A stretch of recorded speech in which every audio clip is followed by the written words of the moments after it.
You're muted right now. The live started, but you're muted. Say something about what? About Armed Bodyguard. Because he posted that on his page. Oh, I'm asking. Yo, were you in the tree or something? Is that on his? Yeah, on his page and his story. I think it's on this page. Take a picture of me like this, and turn your phone on.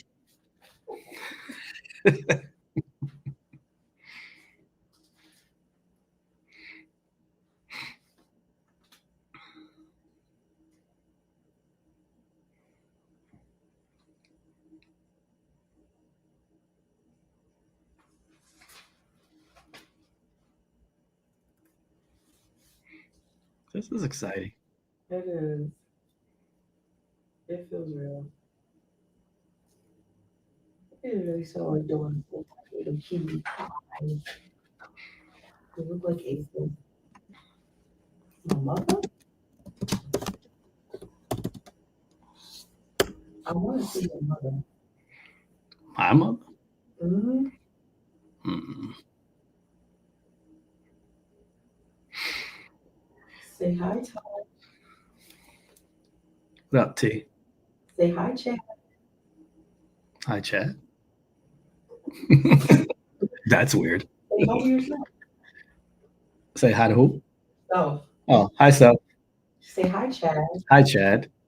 It's weird. All right, countdown.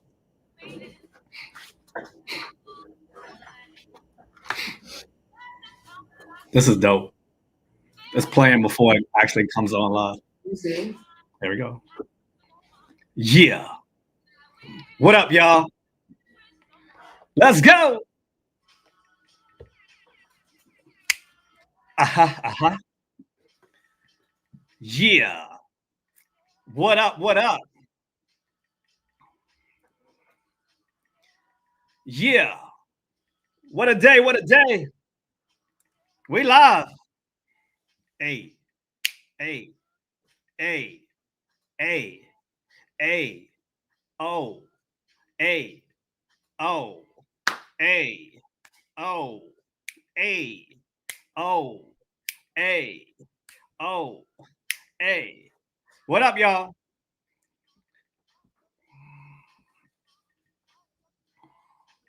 Yeah. Lizette, what up? Johnny, what up? Jax, what's up? I see y'all. Hey.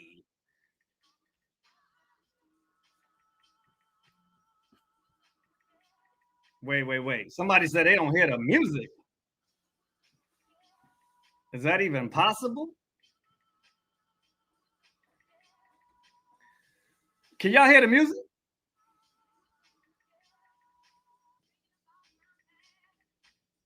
You can't hear the music. Ain't that some shit?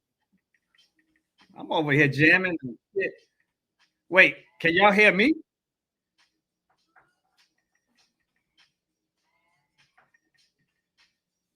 What the bummer clock not gone here?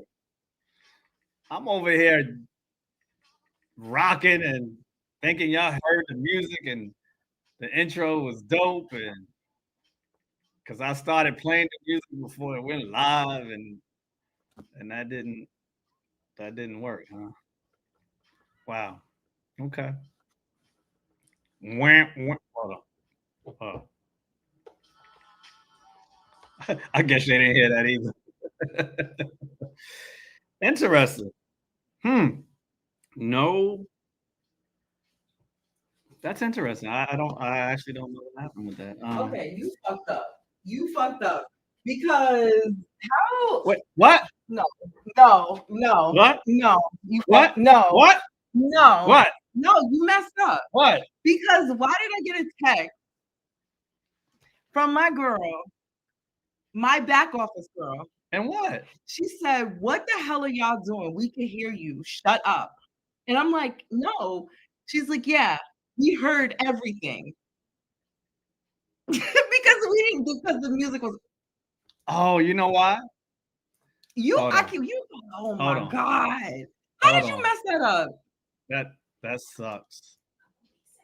Hold on. Ah, Wah, wah. When. You messed up. No, you messed up.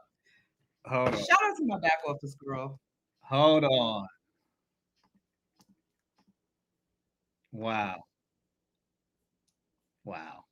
You sold. That's what the kids say. You sold. Wow. They probably can't even hear me talking. Hold up. Wow. Yep. Oh my God. You definitely you had it that and they probably heard me super loud because I was standing right there. Oh my God. Wah, wah, wah. I'm glad we didn't say anything else. Tell me y'all can hear Just start this shit over. Turn it off. Pretend like we're not even here. that. Tash. No. Congratulations, Tash. Congratulations, Tash. You did it. Look at that. She got that thing. Look at that thing. Look. Oh. She did it. Yeah. Get your hands off me, I'm please. sorry. Wait, let me hold on. Let me slide it. Hold on. Can we? That was the 52 fake out right there. No, good. What are you doing? I'm gonna move the chair over a little bit so I can, Oh. we can actually, be like what we supposed to be. Oh shit. Damn. Why did you do that? Oh, man. Should be happy. Okay. Just act normal. I was trying to put this behind you, but it's behind me. No, we don't do that. Yeah. I figured it out. What's up, y'all? What's up, y'all? What you gotta say? Who's on the phone with Chad and Tasha? Remember that? It's nasty just now. That was nasty work just now. We actually have a live audience. Isn't We that do. cool? We got a live audience tonight. Hey! Yeah. Yeah. What up, y'all? The soundboard is low. Who said that? Somebody said that, Mrs. Preston. The soundboard is low now? What are we? Chad, like, What are we? hold on. My back office girl is texting me. Let's see what's going on. What the? Broadcaster, pro stereo. You might have to turn up the effects. Oh, this all the way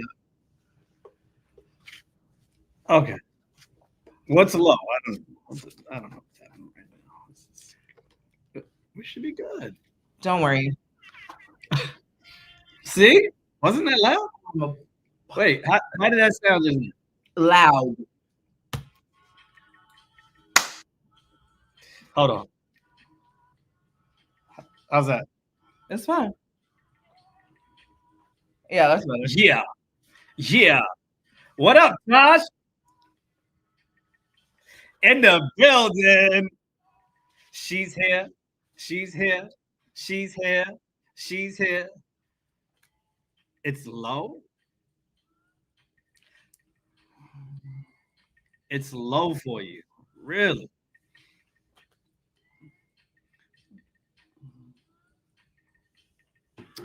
Well,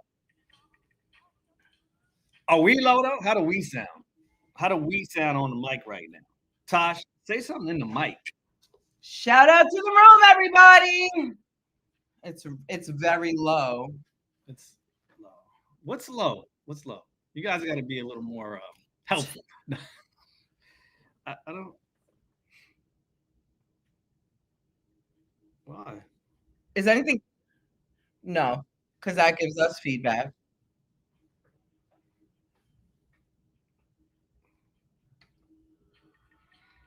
Well, I mean, but that's the way it was before. I don't know. We I trying know to. it's loud to us, but they're saying it's not loud to them. So.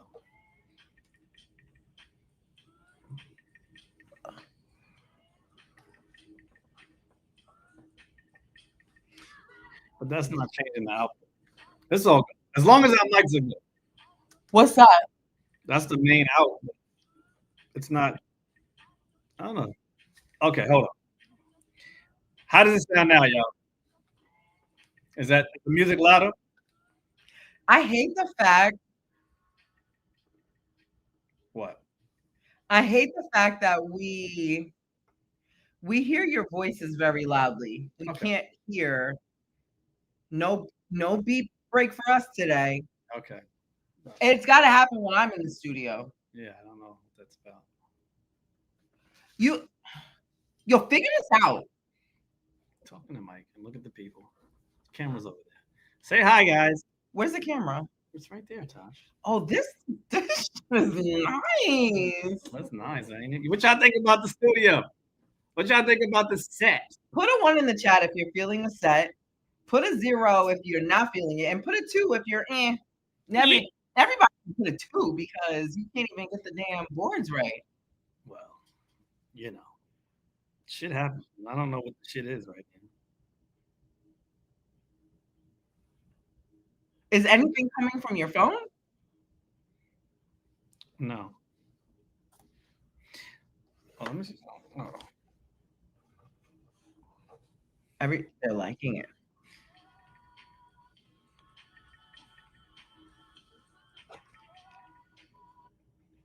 Yeah, you know what? Go ahead. Back what the girl said. 1 times 1 million on the set. Hey. Oh, you know what I left in LA? Your bell. You left. What do you call this bell? What is this bell called? I don't know, but it's super annoying and I love it because it's Yeah, it's pretty annoying. And I left Trooper. You did look. Oh, it's depressing. I remembered that I left Trooper. I think I was in the airport, and I looked at the boys, and I was like, oh, and I let out that gas, and they were like, Mom, what? And I said, I love Trooper. And they just looked at me like, girl. Hilarious. The bell would annoy me. The bell. The bell would annoy me. Somebody said that. The bell would annoy me. The bell annoys everybody. Your son. Isn't that your son? My son. My real life son? Yeah. No, that's not his YouTube. Hi, son. That's my little baby. Oh. Hi, little baby. Shout out to. Can I just say, okay. First of all, say it. I have to give a super big shout out to my kids because they have been so supportive throughout this whole, like, just this journey. Ooh, I stopped. Oh my God. This is why you're. Oh. You see? You see? You see? You see? I told you. Shit is addictive. Wait. Yes. I don't even sound like this at my house. I know. And I have a better girl. I know, but it's not the size of the ship. First of all, it's not even it's not the size of the I have an RE420. That's a very it's more about the weight. Don't play with me. Don't do this while you sit. Don't do this while you sit next to me. Sorry. My kids are watching. Your kids. My kids is watching. So what? I don't even remember what we. Yeah, exactly. You just gone. You're just somewhere else. You're just somewhere. So do you sit here and look at yourself? Love it. You know what? The only thing I want to say is that I sound so good. Yeah. Wait a minute. I'm trying to tell you. This is a thing. I can't even because I think I'm going to do ASMR in here.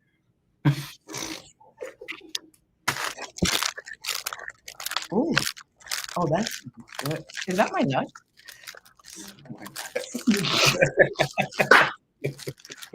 Wait,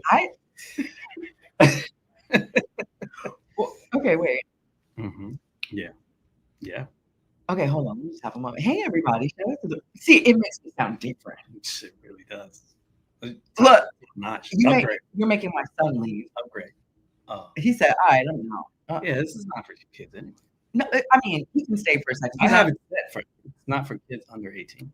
That's what the setting is. I think his YouTube is set for over 18 because when you want to watch them, you could just because it's one of those things where when you set the kids' channel to like under 13 or whatever, then Mom, can I watch my show? Mom, because certain shows once they say like certain words a certain amount of time, they have to mark it for a certain age group. I don't have time for that. When I'm busy, like whatever. So I put everything over 18. So watch whatever you want to watch at this point. So here's what I'm curious to know about the people who are watching right now. Yeah. It's because right now as you're talking, you're looking at me. Yeah. But when you're home, you're looking at the camera and you're actually looking at the people. Yeah. Well, so how do you guys feel about that? Is it better when she talks and looks there? Like if I'm talking and looking there, or is it better if she talks and she looks here and she's looking at me like this? What's better? As that was such a roundaway question. You could have just said, "Do you guys like us better in studio, side by side, where we can like do this and talk to each other like this, or do you like us when we're at home and we're just looking at the computer screen, looking at each other in the screen?" No, because it's not about looking at each other. It's about what the audience feels. Oh, so you want us to just I'm sit like saying- this? So we should just sit here No, and every look at once the in a camera. while. Every once in a while. But Okay. you have to go back to the people because the people are there. We do talk to the people. But it's important that we address them directly. We The way look our at show has always started was Tosh and Chad talking to each other, and the people were the fly on the walls talking to us. That's the way it's always been. Look at the camera. See? Look at the camera. I'm just saying. It's okay for you guys to look at each other when you're addressing each other. Okay, so we're gonna talk to you like this. Hey everybody, how you doing? Now I feel super weird because I can see our one audience member. Shout out to the audience. Woo! Yeah. You know what I will say? This lighting is stupid. Well, it looks good on you. No, it doesn't. I want a yellow light. The yellow light makes me look really like this one is highlighting my highlight and I blend really well. Okay, we'll get you some more gold. Yes. Yes. I don't like this lighting. If I have to travel with my own lighting next time, I will. But everything about Chad in here looks really good. You like? You impress me. Good. I'm glad you have it. Say thank you. Thank you. I did this for you, Tasha. This setup right here is for you. I did this, and I'm a little sad. I'm a little disappointed because I had some other little surprises. I was trying to have here on deck ready to go. And what happened? Just timing. You guys see my men lie? No, Keep lying. I'm used to it. It was just the timing. At this point, I couldn't pull it off. you couldn't pull it off. It happened. But you be pulling everything off when you need to. Well, because I'm better versed at taking things off than pulling. I wish I had my own soundboard because I would just be playing a song right now that came to mind. Shout out to the room, everybody. Somebody said whatever's happening for y'all. Don't tell me that because I'll beat them up. Tosh, will you be relocating so you can be in studio every show? No. The answer is no. I will say it would be nice to be able to do a couple of shows a month in studio. So when we get a sponsor or two that can fund that, that would be great. And that leads me to my next point. Shout out to Sachi Spa. Sachi Spa. Shout out to Sachi Spa. Sachi Spa is our first sponsor for the Tash and Chad show, first and foremost. So we want to say thank you. We'll never forget our first. But the services. Whew, Talk about it. it was so. First of all, how do I talk about it without talking about it? Well, I mean, I think eventually you're gonna have to talk about it. Sachi Spa came in so clutch because just the ambiance, the delicacy in how they treat you, how they talk to you, the cleanliness, top tier. You're not going to a big monstrous place. You're going to a very intimate location. They have nail services in the front. They have a beautiful, wonderful receptionist in the front as you walk in to greet you. They have the pedicure services as you walk to the back, and then in the way back. In the way back. It's magical. The young lady who performed her massage services on me, I didn't say that right, but she was so little and she got into my so good. She was a little tighten for sure. At the point when I got my massage, by the time I got my massage, put a one in the chat if y'all were live with Tash and Chad on Instagram During all of that. Put a one in the chat if y'all know what I'm talking about. How many people in there? Oh, okay, where's my intimate crowd tonight, huh? Yeah. Tell those people over there to come over. Shout out to my kids. They will show up and everywhere. Johnny's over there too. Shout out to the room on Instagram. We are across the street, so you got to come over to YouTube. Yeah, come on over to YouTube. Oh, you didn't tell me. I would have sat up and stuck my stomach in. Then I got my fupa showing. I don't even have a fupa. I just got fat. Do you know what? Yeah. Do you know what? Do you know what fupa for? FUPA. No. It's a fat under pussy area. Fat under pussy area. Why would you say the word? I didn't say it on purpose. Because I can. Yeah, but they flag us. Oh, you can't say that word. Man. You can't curse. You can't say certain words. So I can't say dick or anything like that. Really? Yeah, well, okay. Maybe. So we have like one more. We have one more chance. Don't say that again. You can't. I won't. They flag men before they flag women. Well, don't make me say it. You have to have self-control. Did you know that people standards for that? No, I didn't. Yeah. No, I didn't. I don't have one though. I don't nothing. I don't have a fat booty. I don't have. You know, my son is on here. Did you have? He said, "Mom, you're gross." Back off, girl. Check your phone. Okay.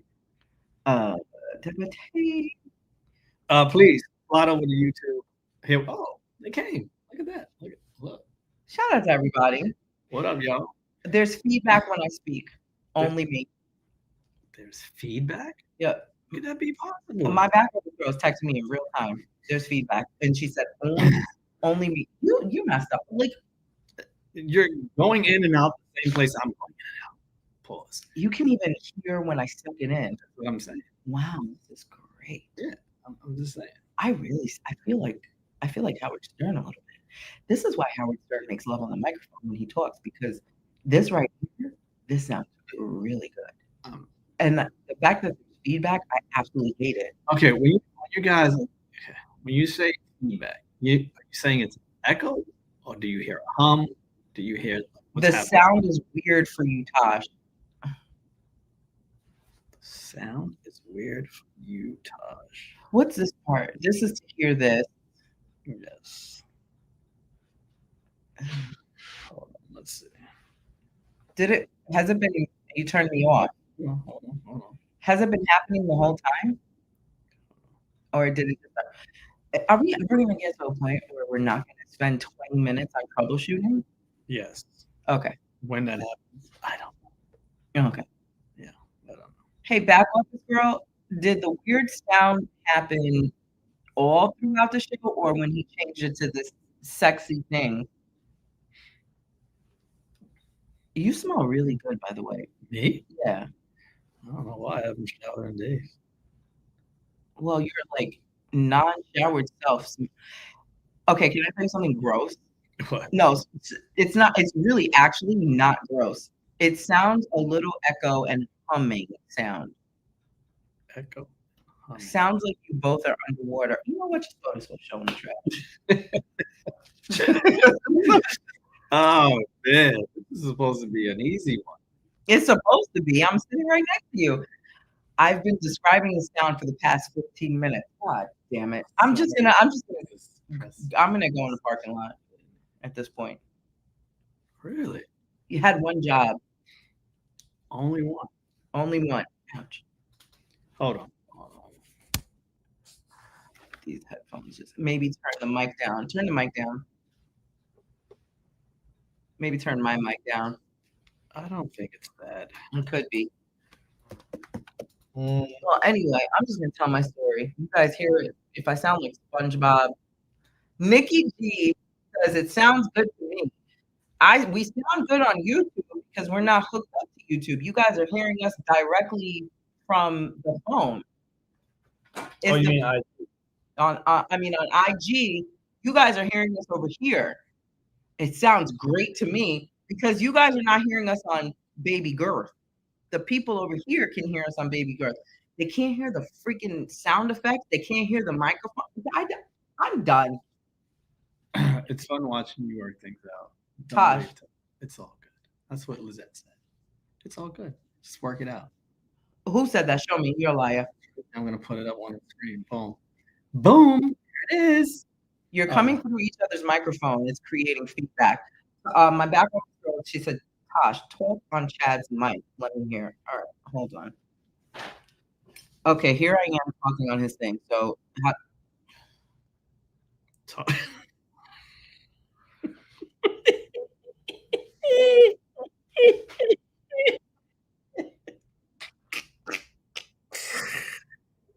She was talking on my thing. She said it. She said it. She said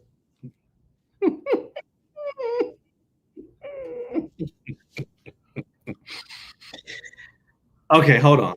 got a little better. All right, hold on. Oh man. Oh, I get to see what your interface looks like. Okay. I do hear a hum. I do hear a hum. We're not the dynamic duo anymore. You changed it? Love the metal.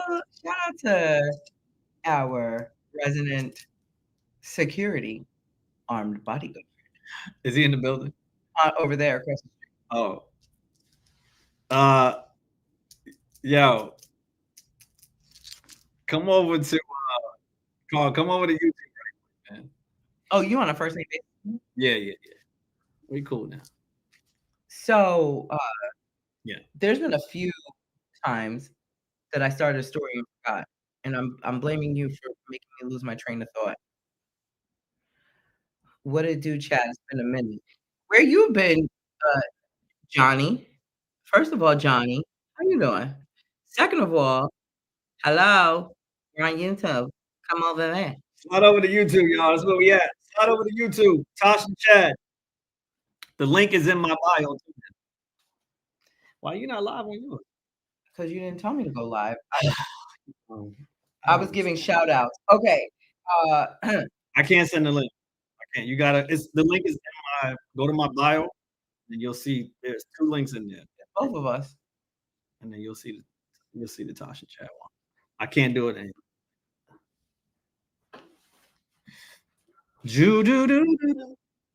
All right, Tosh. First of all, She said we don't hear her. Huh? Okay, cool. All right. I don't know what was going on.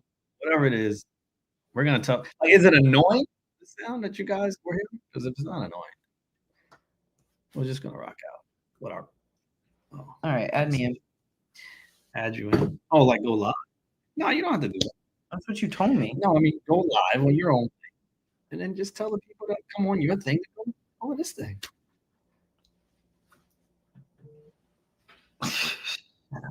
Anyway. Yeah. So Tosh. So no. Let's just get down to it. You ran the New York City Marathon, dog. And you finished. Whoop, whoop, whoop, whoop. You know what I mean? We got something that we need to oh, she came right on cue with that. we got a little celebrating to do. Okay, I ain't gonna hold you. Although she's the fake audience member, because that's my bestie. The thing is that seeing her sit over there make me feel like we have like an assistant in studio because she got the whole stuff. Doesn't it feel like she's like, yeah, I might have to come back and record. Yeah, we gonna have to technically she could be controlling the whole show. She could be, and the fact that she came with like what we need right now. Yeah. We didn't even have to say that. She was on. Oh, I'm cute because I thought she was getting them to get one. I thought she was doing She went right on. We were just like, it's showtime. Let's go. Nah, on point, girl. Yeah. The Tash and Chad show. This is it. This is not even kind of. This is official. That was really cute. Now, when I pop this thing, I don't know what's gonna happen, so just bear with me. Pop it that way. Give me something to pour to. Y'all ready?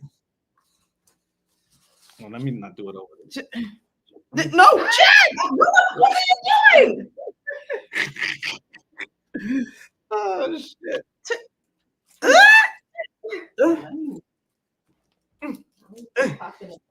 Okay. I can't even move fast enough. My leg is oh my god, it's gonna pop. Showtime. Whoa, you're dripping. Whoa. I am dripping. Yeah. No. between my legs. It's a lot going on right now. Pouring shit from my legs in between my legs. It's amazing. It's amazing. Oh, Bestie said, I knew you would do this show. I'm always right. Okay. Okay. Cheers to you, Todd. You did Cheers. an amazing job. Congratulations. We love you. We're proud of you. And we can't wait to do it with you next year. No. Cheers. Cheers, cheers, cheers, cheers. Cheers. Salud, salud, salud, salud. Okay. That's good stuff. How did I miss you, Tasha? I don't know. Because you want more? Mm-hmm. Yeah. Y'all can have this. I can't even drink. That's why I'm drinking. I can't drink this. I gotta be. I'm missing some questions here. Uncle Chad. Thank you. Come over to YouTube. What up, Mark? You're on YouTube. Slide over to YouTube. Come over to YouTube, guys. Click the link in my bio.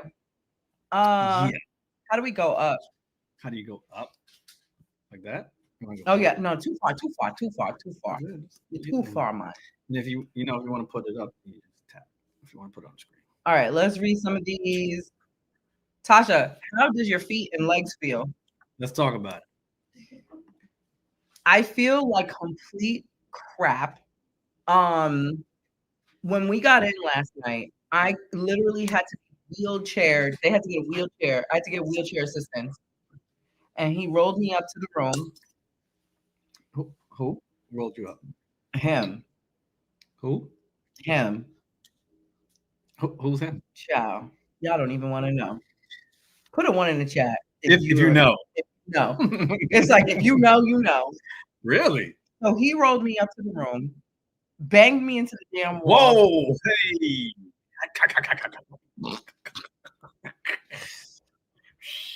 Banged you into the wall.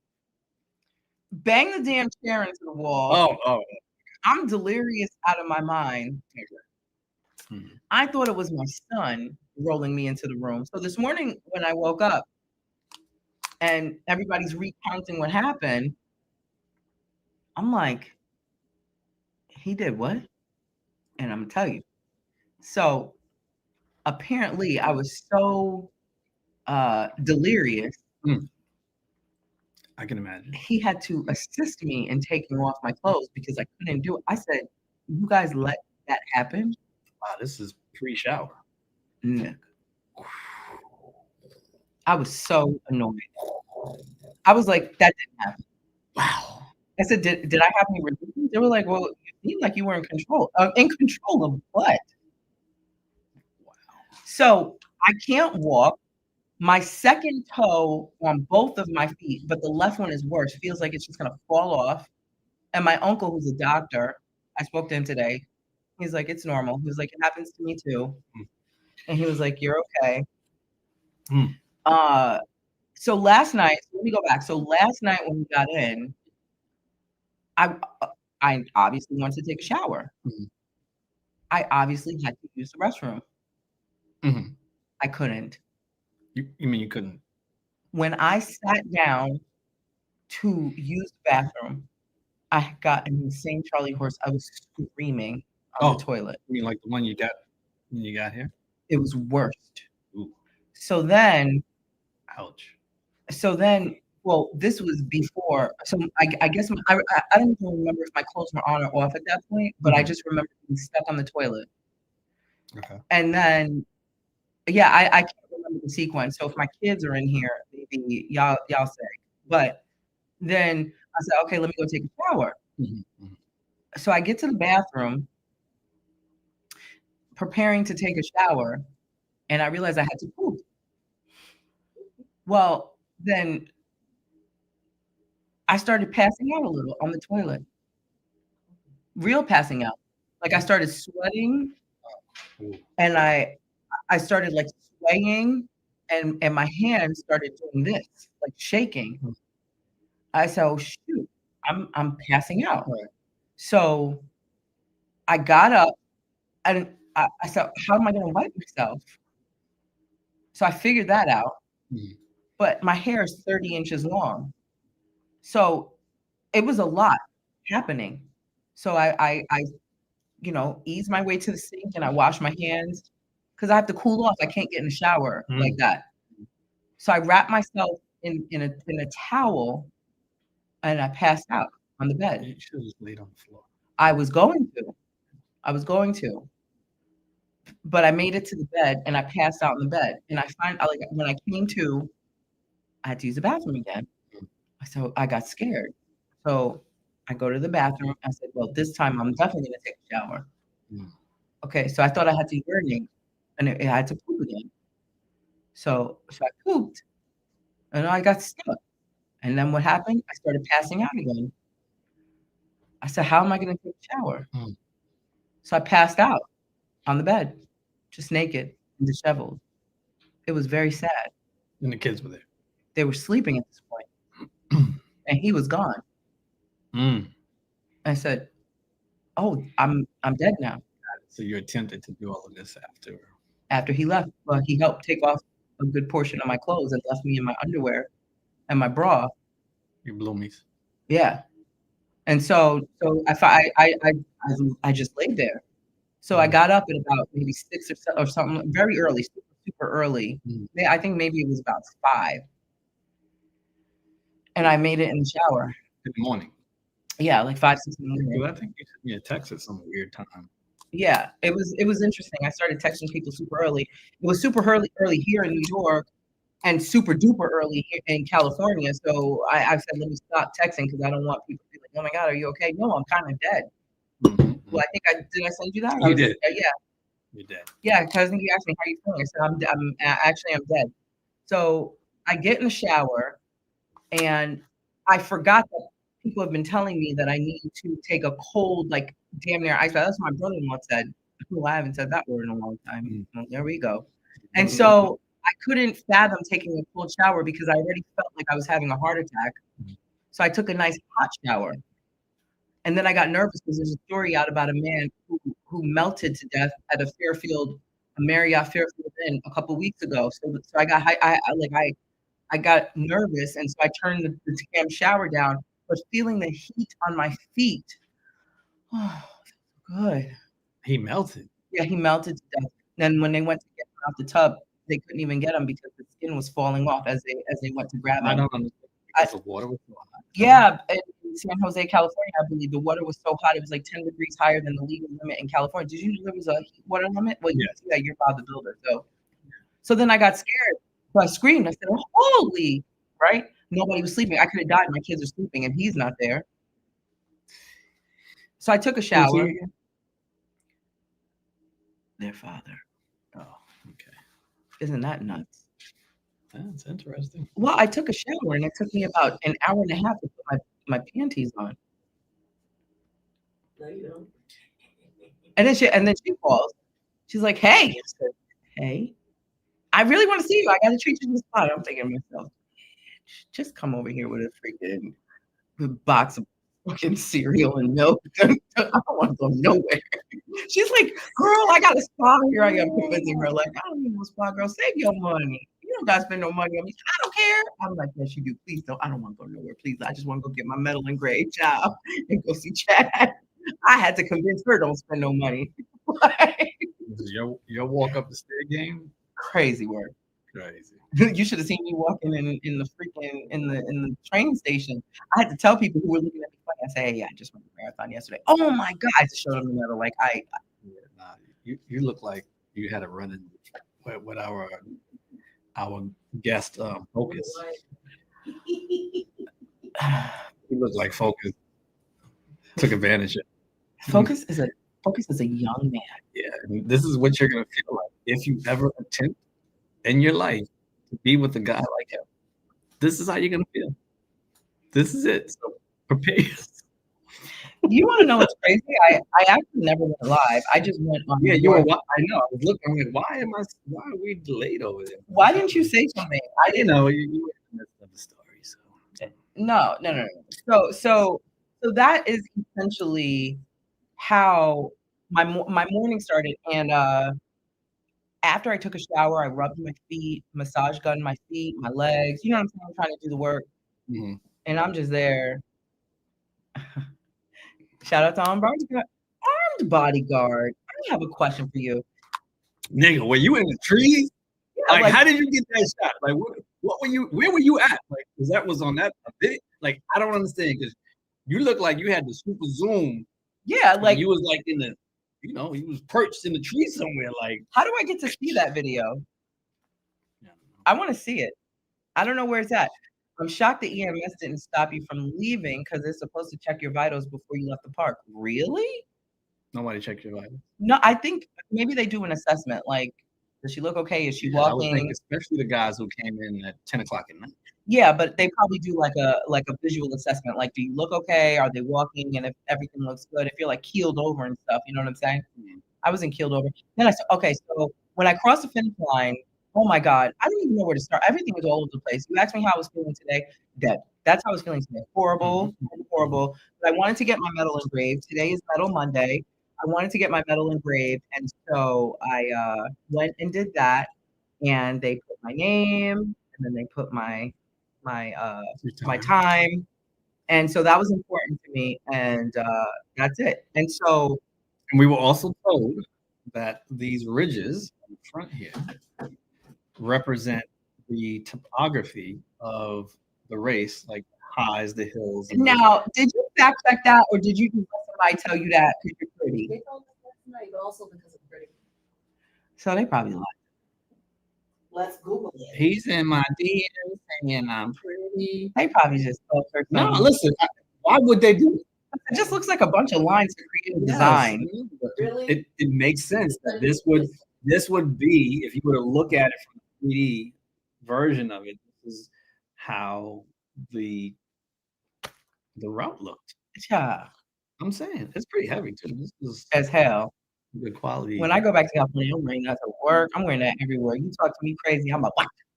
Yeah, you should. If you don't feel accomplished having something like this, you'll The never like. wedges of the 2025 NYC Marathon medal are actually ribbed stripes that form a tactile representation of the course's sensation profile. You're welcome. It's pretty awesome.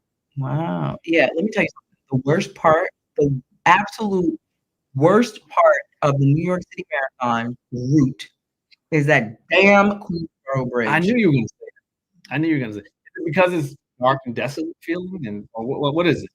I can't say dark because obviously if you race in the light, Dark for you. and the others. It is so long. It is a never-ending. Who made that shit? You look a little short right now. Why are you so low? Course with their fingers from the initial incline of the Verrazano Narrows to the challenging Queensboro and the final push to Central Park. Feel it. See, that's true. Okay, but say it again. It says runners feel the ups and downs of the 5-borough course with their fingers from the initial incline That's of it, the right? Verrazano Narrows bridge That's to the challenging Queensboro and the final push to Central Park. this right here. I bet you that's the bridge right there. Allow finishers to physically feel the journey they completed. That's pretty dope. Actually. Pretty dope. First of all, don't you like shit over there? Whoever you are liking shit on IG, get off of there now and bring your ass over to face. Not YouTube. FaceTube. FaceTube. I think there is something called FaceTube. Bring your ass over to FaceTube. No. Everybody that's over here, click the link in my bio and come to YouTube. That's where all the action is happening. Yeah. Shout out to my brother and my sister. They're over there too. What up, Sibs? Shout out to the Sibs. Hey, so I didn't know that my other brother and my dad were watching from the restaurant, and so he goes in our group chat and says, "Yeah, me and Daddy were watching when we went live." I said, "Oh, that's so cool." He goes, "Yeah, so much so that when he saw you in chat, he's like, didn't the two of them have a falling out?" Has anybody not updated them? So the good. Thank you to my back. Thank you so much. She is working. My back office girl be working. She just texted me. So the good parts of the marathon. I'm gonna say this. First of all, I gotta sit lower because when that Charlie horse comes, I gotta be close to the ground. So you want us to? You can't really read. No, I need my feet on the ground. I cannot we gotta stay like this. Like I had 2 really special chairs planned for us but they just didn't come. They didn't make it today. Oh, it sounds very on par with you and your age, not coming in time. Really?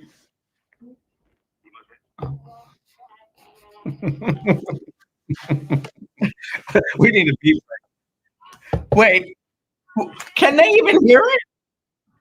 They can. It's just not loud, I guess. I don't know.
So, yeah, Ain't no way y'all telling me right now y'all can't hear this music. they can't hear the music. That's crazy. No sound. All right, well, we'll just good. Y'all don't hear that? Bad. So if you turn me up, oh, that's what it is, Chad.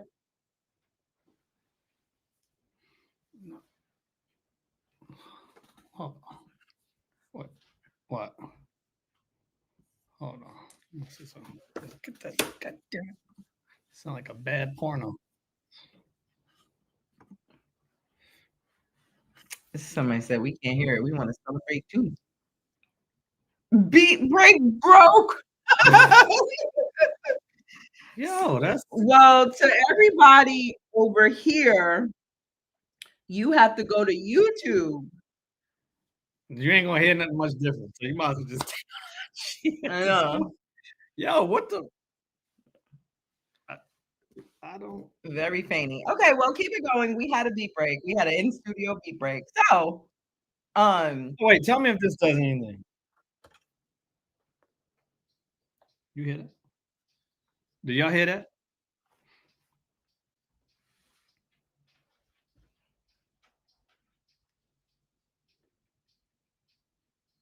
Did it get louder?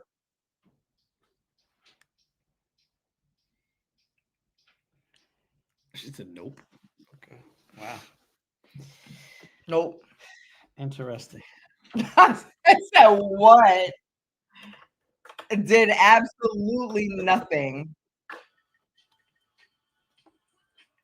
Okay, so I was talking about the good parts of the marathon. What I will say is the energy is exceptional. Okay, the energy is totally like I've never experienced anything like it. So my bib, which I brought it, but it's in my bag. So my bib has my name on it. If you haven't seen it. And as you're running past the spectators, they see your name and they're saying, "Hey, Natasha, you could do it."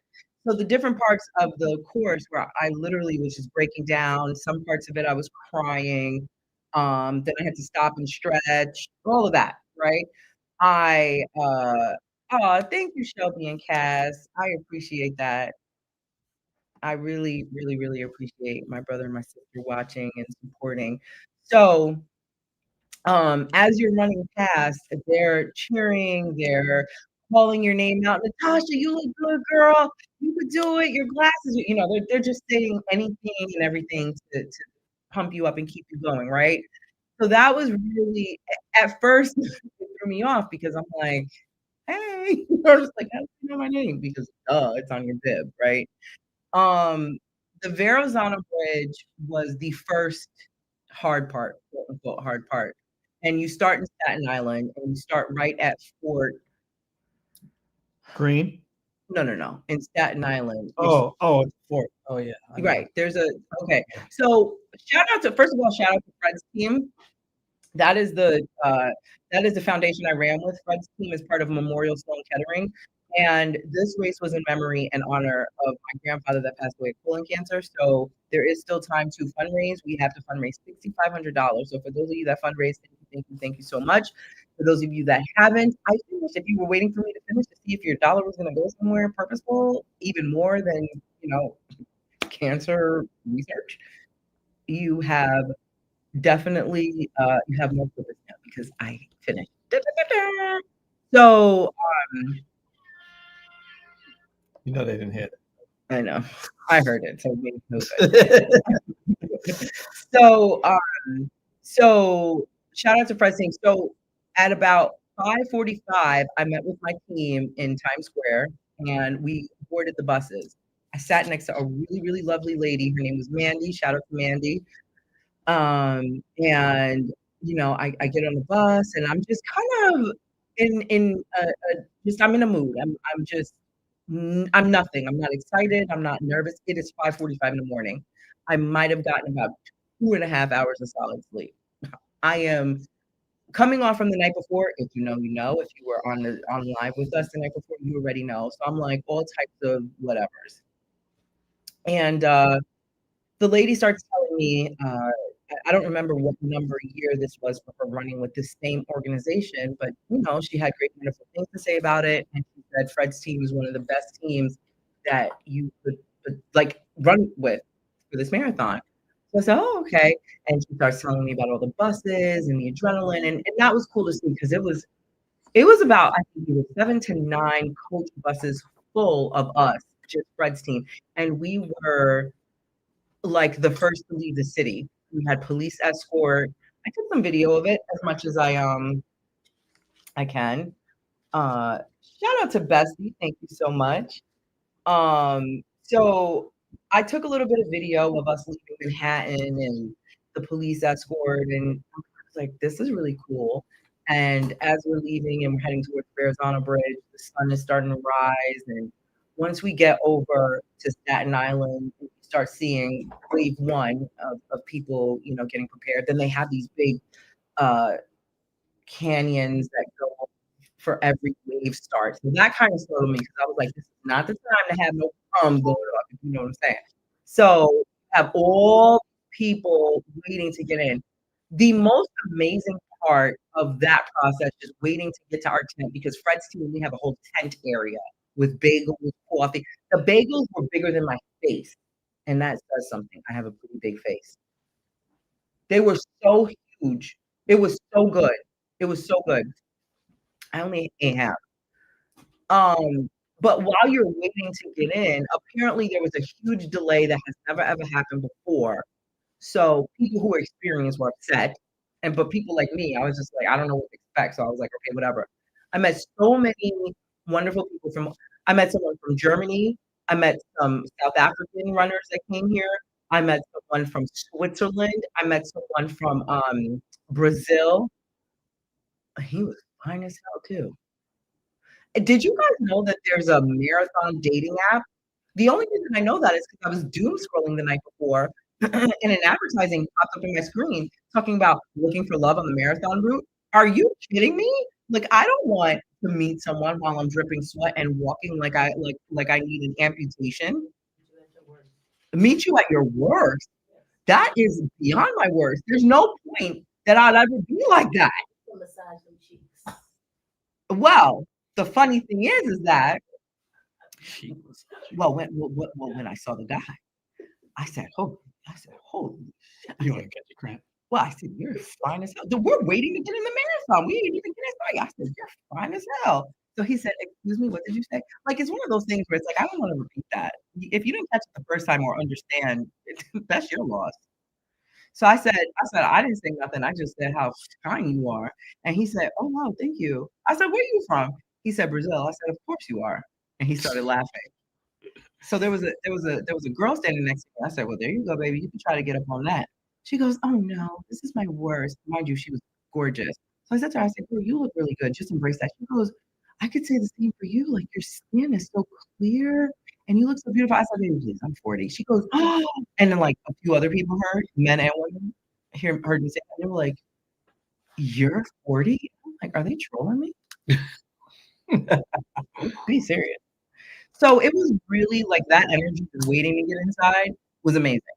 You get inside, everybody's situation is different. So I almost don't want to feel like I'm selling you the dream if you've ever thought about running a marathon, because this might not be your experience. It was mine. So if you want to run with Fred's team, let me know and I'll hook you up. So we get to the tent and it was huge. It was bagels, bananas, coffee, water, an area where you could write on your shirt. I got a Fred's team shirt. I left it at the hotel, but I'll put it in pictures. You'll see it later. And I wrote on mine, in memory of Cecil Haynes, and I put granddad because that was my granddad. And yeah, no, I can't anymore. And so, all right. And so now we get to the part where I was in wave 3. Now it's getting real. So Did you see the girl from Sachi? By any chance? out there, did she run? Oh, the girl. No. I didn't. She probably was in a wave 2. No. Oh, she was in wave 3. Was you? No, I didn't see her. Look, there was a lot of people in wave 3. Wave 3 was heavy. There was a lot of people in wave 3. So now you get to your corral. This is all new language. Corral. I get to my corral. Okay. They got the porta potties everywhere. It was really dope. I get to my corral. Oh, first of all, while I was waiting, I did my nails. Shout out to Kiss Press-Ons. I'm not sponsored. I'm just saying. So you did your nails there? Oh yeah. And one of the coaches over there, they were like, "Natasha, are you really filing your nails?" I said, "Baby, when I cross the finish line at whatever time I cross the finish line, and I get my medal, and I'm doing all of this and this." So when I cross the finish line, they're like, "We want to see you bite the medal." And all I'm thinking is, have fun. I don't got 2 side teeth. I don't want to bite no medal. No teeth.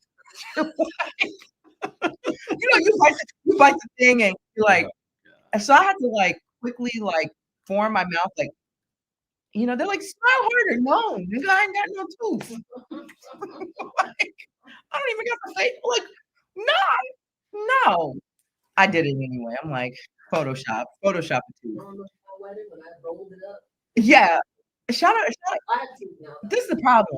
Wait. You know how they say you got to hang out with people that's like she's doing way better than me in life now, but there was a point where we was both struggling. This is the problem. We was both struggling at one point. She didn't have a side tooth. I didn't have a side. She over there doing like fix a tooth in the middle of the damn street and shit. At that point, I had one missing side tooth and I got 2. This is the problem. So maybe I got to hang out with her a little bit more because now she's making money. I need to come back home. Wow. The bad part of her life been rubbed off on me and stayed. She got teeth now. So when you start the race, adrenaline is good, but I read enough to know, like, you don't just start and like bust out. You got to go slow. That Vero's the first freaking 100 yards. you were second guessing at midway on the bridge. When I got over the bridge, I said, "What in the world?" I'm not doing. So there was a man standing there with a sign that said "free hug." So cute, white boy. He ain't nothing but 20 nothing. With a sign "free hug." I said, "Baby, come hug auntie, please."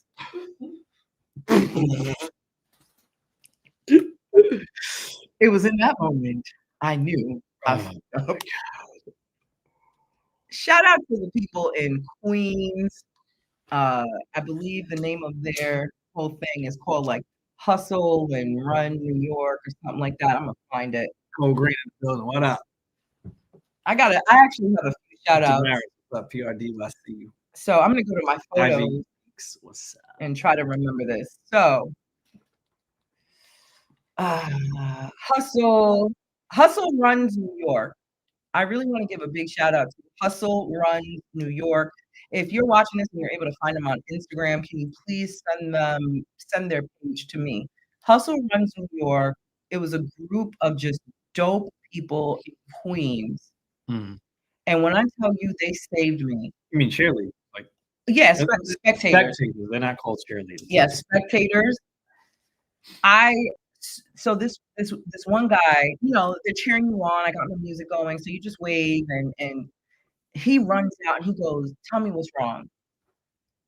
And I collapsed and cried on this stranger. Was this Mal 1? I don't even know at this point. No.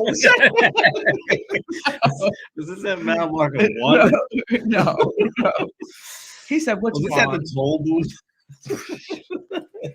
And then I saw the subway right behind him and just contemplated life. No, that was the funny shit you said to me But when you were at. I don't know if we were live though. I think were we live at that point? No, we were live. what did I say? And you were at mile marker 9. Yeah. You And just left the medical, I just left. and you were like, "Oh, there's a subway right." Oh yeah, on my way to mile 10. Like I could see, I literally could see mile 10 marker in the distance, and I'm So like, tell us about that moment. Tell us about when we spoke to you. First of all, you and I spoke, and then I was like, "Let's go live right now," because you were in tears. I was like, "You know what? Your followers, your fans, your supporters, they need to see that this is a real thing." Because I was bullshitting and teasing you about not putting in the work beforehand, and at that moment I was like, "This is a real thing for you," and there's no turning there. Well, not that there was no turning back, but at that point there was you were in the thick of it at that point, right? You'd already 9 freaking miles. 9. And I was like, "All right, let's go live." You were in tears. I was like, "Fuck it, one time." And we went live, and you had a tremendous amount of support within the tent. Even there was a gentleman there who was encouraging you and telling you, "Oh, you got this. You've already accomplished more than most at this moment right now as I'm speaking to you." So at some point, something in you said, "All right, I need to keep going," and you left that tent, and you were limping your way, walking funny. The camera had a weird rhythm to it. Just a lot going on. Yeah. But when you got to 10, because we got to 10 with you. Yeah, you did. So, but after 10, we let you go. Yeah, because I was like, I need to kind of get my rhythm back. Yeah. Right. So tell us about, if you can, what was happening, even while we were talking, and maybe it was the talk, I don't know, but what was it from 9 to 10 and then 10 to the finish? So I actually went to the medical booth. That was my second and last visit to the medical booth at mile 9. Okay. So 3 miles back at mile 6, I went to the medic, and I was getting such a bad cramp that I had to stop because I had passed the medical 10, I mean, maybe a mile or I don't remember where the medics started, but I feel like I passed 1, and I was like, "Just keep going."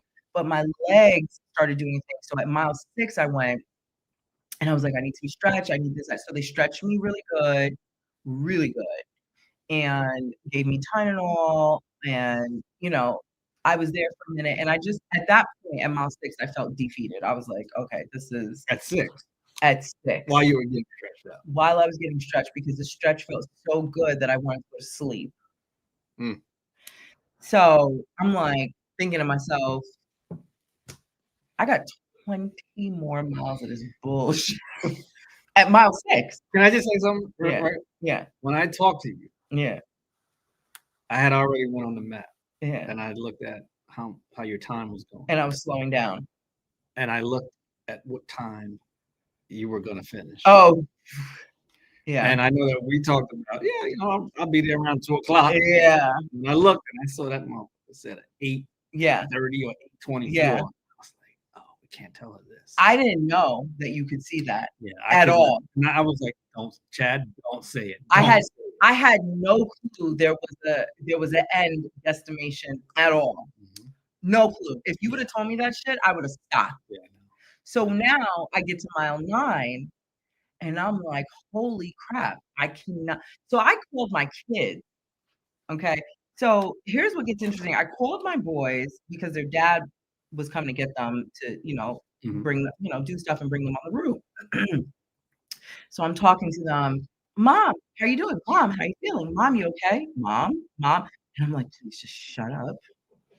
I say nothing. I just need you to be here because I'm going to DIE. Mama, that's my little mama. No, mama, you can do. I said I can't do this shit. Right, I can't do this. They were like, no, mom, please. You got all the money to come here. Don't forget about that. Mom, think about your sacrifice. Think about your kids at the school. Fucking kids. Like, so I'm like, I'm trying to listen to my kids, but I'm starting to get annoyed. You know what I'm saying? Mom, do you know where the blah blah blah is? I'm like, this is not the time to be asking me where nothing. Like, figure it out. Mom, where are my Jordans? What? Hey, mom, do you know where the? No, I don't. I'm trying to stay alive. So I said, oh, so their dad ends up coming midway through this. I said, who's in the back? Because you forget. I said, who's that in the background? Dad just got here to pick us up. Your dad? Because I'm starting to get delirious at this point. Your dad? What's your dad doing here? Mom, remember? Oh, I said, you know what? That did it. I got a little bit more energy. So you get to mile 9, and I'm like, I hung up at that point, you know, and let them do their thing. And so I get to mile 9, and I'm like, I can't. So I called you, and I'm in shambles. And I'm like, I cannot do this anymore. I can't. And so we talked, and you're like, hey, Tash, let's go live. I'm like, Tash, this is not a good thing. What do you mean? What? Yeah, live. Yeah, he's like, let's go live. He goes, no, you're going live right now. Trust me, she's got snot down her nose and eyes full of water. Oh, I forgot we were FaceTiming. No, we were already FaceTiming, yeah. So he goes live, and I'm like, so I get the treatment, they stretch me out. The lady in the tent, God bless her soul, she's massaging my feet, and it felt so good. My eyes are rolling to the back of my head. It was amazing. And I just really didn't want to do it. Now, as I'm walking into the medic, there's a guy, and he's all over the news. He's a double amputee. I saw him. He was all over the news. When I walked into the medic, he was sitting there, and he had a whole camera crew. Apparently, he's famous and all that stuff. He was the last one to finish. So he had, but there was a few, and there was like he was in the last one, 12:32 a.m. Yeah, he finished after midnight. Now, there was a few people that I passed, and then they eventually passed me, who had camera crews and all that stuff. Who they were, what they were, you don't even think about that. Like freaking Michael Jackson who ran past me. Yeah, like so now I'm looking at this double amputee over here, getting medical services with what they call camera crew, and I'm like, you want to know something? He's gonna get through this, and I'm over here crying about a cramp. My man ain't got no leg. I could do this. On top of just everybody being encouraging, my kids, I'm doing this for a purpose. You know what I'm saying? So that you guys really fueled me. You guys, my kids, talking to Chad, like I just got that motivation to keep going. And you know, a couple of people who hopped on the live and saw and just said, Tosh, don't stop thinking about your time. Because I really was trying to make this time. And I'm like, at this point, I'm not winning money. Let me ask you, when it got dark, or started to get dark, yeah, what did you feel? Because that had to be a moment. So I would think. Yeah. So after I reached the 4 hour and 30-minute mark that was set on my thing, I'm like, where were you at? Like 3 miles in at that. Shut up.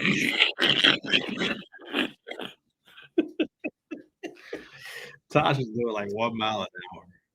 Legit. So for those of you that don't know, I injured myself the week before. Yeah. I injured myself. So I have a pre-existing injury on my left ankle that I never did surgery on. And when I've trained for another marathon. I trained for the Paris Marathon back in 06? 05 or 06. I was training for the Paris Marathon, and I re-injured the ankle that's hurt, and I had to drop out of the Paris Marathon. So training for this marathon, not only did I have no time to mess with to do this, but I'm training on a injured ankle already, which got inflamed in the midst of me training for the New York Marathon. So I kept going because I'm like, you missed out on the first marathon. You're going to do this. So what happens is if you don't take care of a injury, you start walking funny, sitting funny, because your body is trying to compensate.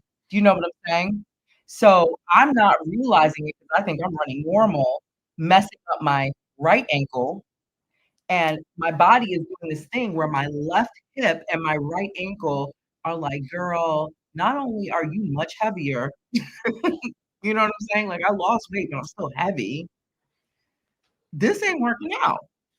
So your hip. My left hip and my right ankle are now destroyed completely. So I ran and completed this marathon injured. So when I passed my 4-hour time, I'm like, you know what? I could drop out now or keep going. And I kept going. Then it started getting dark. And I'm like, damn, I'm really about to be like the last person to complete this. So subconsciously, you know, I'm doing a fast walk. I'm doing a little slight jog. The jog was hurting me. Now I'm walking, but like when you walk, you're slowing down and I start getting cramps because it's almost like you got to keep a certain pace to beat the cramp. Okay. So if you stop, that cramp is riding up your leg. Right. So do you think in your preparation, if you would do this again?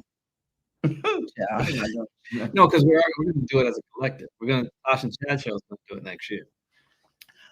What you mean by that? Like you gonna run next to me, or you gonna be on the marker lines with a camera in my face? I'm gonna be on a scooter.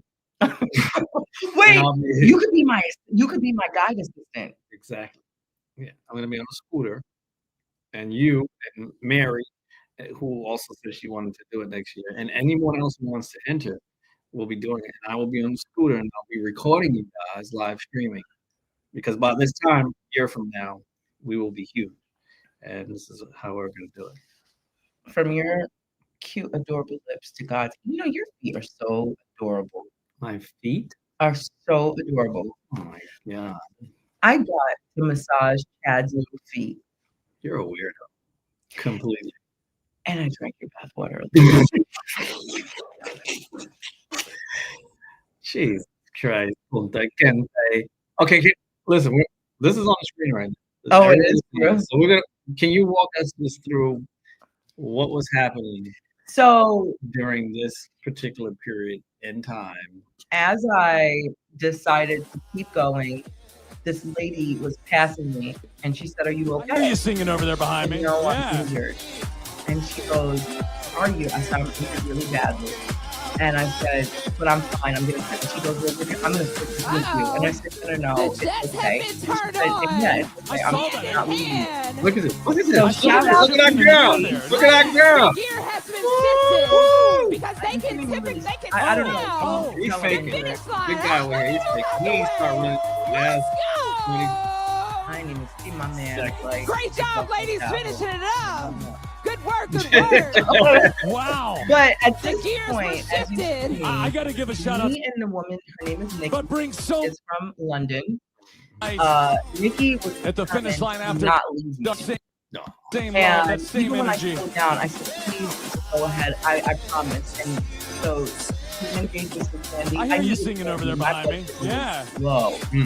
And I did not want any more of those energy foods. I wanted nothing other than like candy. And she gave me some candy from London. So good. And it actually helped. And I saw that. And so I said, I saw him shifting the gear there. Oh yeah, the gear has been shifted because they can smell okay, so the finish line. Let me move out the way. What is your body feel when you get dead? Great job, ladies, finishing it up.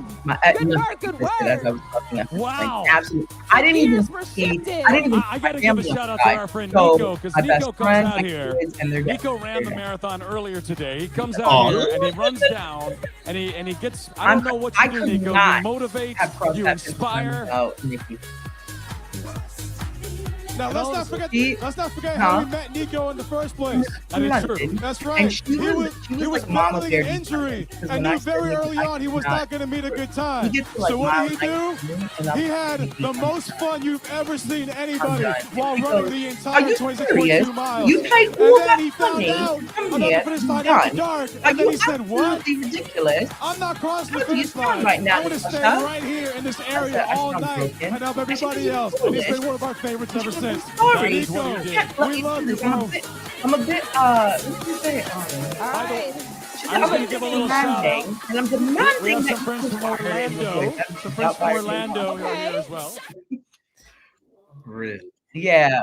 And so she said, "Come on, if I have to wait for you, I will." And you know, a lot of people do this for time. And she goes, "I'm not." She said, "I'm not doing this for time. Look at me." She said, I know you want to go fast." Because you know how you can tell people want to speed up, whether you're walking on the street, whatever, you can tell like the pace. I could tell she wanted to kind of move a little faster, but I couldn't. So I said, "Nikki, I can feel you want to go a little faster. Just know you'll see me behind you. I'm not going to stop." And so she goes, "I've not run one part of this marathon. I've walked the whole way." Then I kind of felt like shit. So the little bit of running I did, you mean to tell me you're walking caught up to me? God damn. So she said, Chad, if you don't mute the video, we can't hear Tash. I didn't know that. I didn't even know you guys, because we can't actually hear the video here in the studio. We can't hear the video. So I'm sorry. So can you hear me? Now they can. Okay. Yes. So Nikki was very determined to make sure I finished, right there. And so her husband kind of came along with us at mile maybe 22 or something like that. And he walked with us a bit. And then I also wanted them to have their own like kind of alone time. So I dropped behind a little bit so that, they're not walking with me. And so he got off the route as we came around. Did you run in Central Park and then you come out for a second to then run up whatever? And, oh yeah, I saw it. And then you come back in. So once we got out the park to run back in, which is where the finish line is, and I swear to God, the finish line kept getting further and further. I said, "Nikki, the finish line." I said, "I can't do it." And so now, on God, we're at mile 24 and a half. So you guys were rocking for a couple of months. Oh, we were rocking for a minute. We ran through. She found me as we were leaving the Bronx, coming back into Manhattan. So are there people still out there? Oh, yeah. You didn't feel like weird, creepy, lonely at any point? I mean, the energy from start to finish, there were people out there with citrus, bananas, candy. I mean, a lot of their goods are at this point finished. You know what I'm saying? But they still had something. BioFreeze. I mean, the spectator love. BioFreeze the pain? Yes. People sprayed me down. That's me hugging Nikki when I'm crying. Let this play out. That's us at the finish line. And I didn't even know, my son found this clip. And so I feel like the people can't see your face. They can hear you. Oh. But I like talking. I know. You want to be up in. I want to, there's something about, like right here. You almost want to put it in your mouth. I do. I really want to put it in my mouth. It's so good. It feels like I can feel, like talking like this. I just feel like I'm intimate. I'm more intimate with the people. But when I'm like right here, I just kind of feel like you can't hear me as good as like right here. Like you can hear me better, right? Don't I sound good? I sound like you want to marry me, right? Huh? Like if I say, "Hey babe, how you doing today? Oh. Did you have a good day? Thank you. Thank you so much." No? Tash. Yeah. I'm gay. I like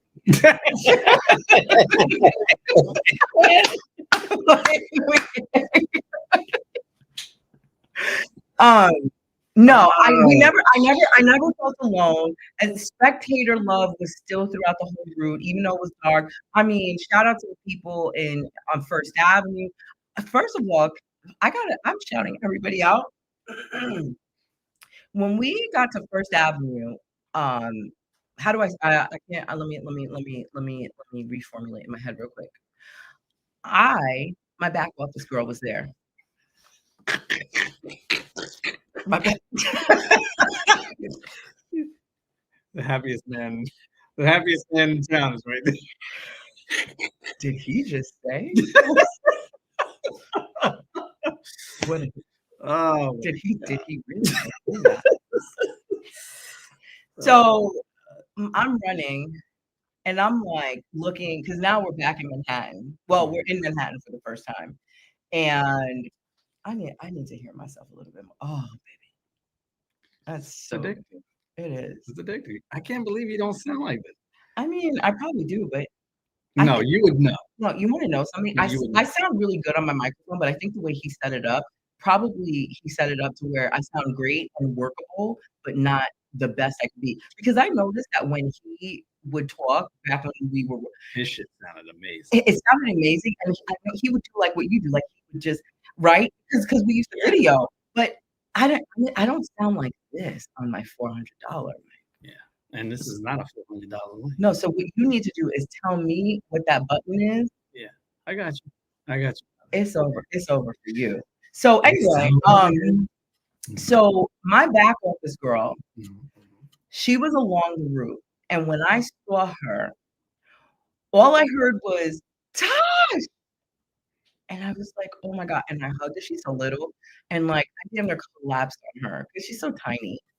Why isn't she here? And I started crying in the studio because she works a real job, a real good job too.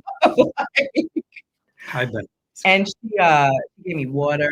She's at first I told her no. I was like, I'm good because I have water, and I didn't want anything in my hands. But so she walked with me about almost 20 blocks. Really? Almost 20 blocks. And eventually, but you know what it is? I wanted to like there was a point where I felt myself wanting to stop and chat with her because she also wanted the details on what happened the night before. Mm-hmm. You know what I'm saying? Mm-hmm. If you know, you know.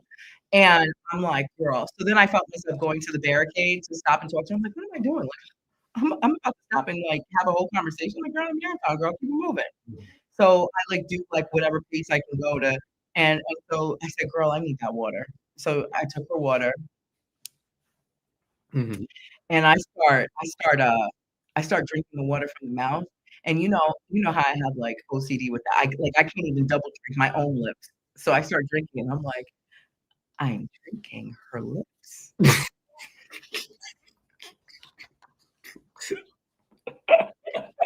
Yo, one thing about running the marathon, you don't think about nothing. You go in that porta potty. Like when I went into the porta potty the one time I used it on the route, there was some shit in the toilet. But I was like, we're here. Yeah, you can't flush the porta potty. You can't. You can't flush the porta potty. Sorry. I just got a flashback. I literally got a flashback. That is so nasty. Somebody really took a douche. A complete douche. And it was like it was disgusting. What was your reaction when you saw the boys? Okay, so after my back office girl left me, because I told her, I was like, girl, you are like now 20 blocks away. She's like, now I'm taking the train home. Because that's how far she walked like far. Mm-hmm. So it wasn't but a couple of miles down. Excuse me, a couple of blocks down. I'm drunk. That the kids. So I'm running, right? It's now getting dark. It wasn't fully dark, but it's getting dark. We should do Tash and Chad. We should do Tash and Chad the ASMR edition. That was cool. That's a real cool. Can we do Tash? You heard the bubbles. Wait, can you imagine if we do a story time, like bedtime stories, Tash and Chad, and we like bring them? Why are you so far out of the scene though? I'm not sure. I don't understand what's happening. Oh God, Chad. Oh, it's a cramp in my boob. Ow. I'm not touching. Sorry. No, it's right here. Okay. I'll pat you on that though. I never got a cramp there. That's new. Oh. That's a lot of boob you're holding in your head. Oh, I never got a cramp in my boob. How much do you think one boob weighs? It's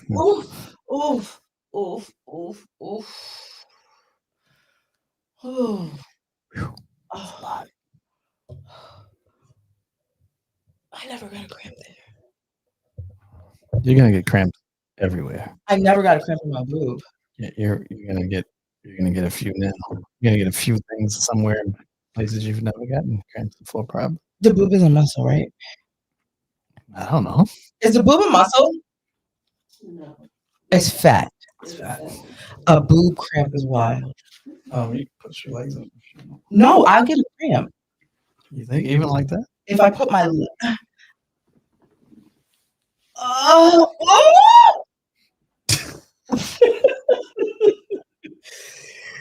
Oh God, it's a lot. oh God. How am I going to travel back? I don't know. 5 hours, something like that? Actually, the trip back is 6 hours. Why is it 6 hours to go back to LA and only 5 hours? It's the wind. Shit. So when I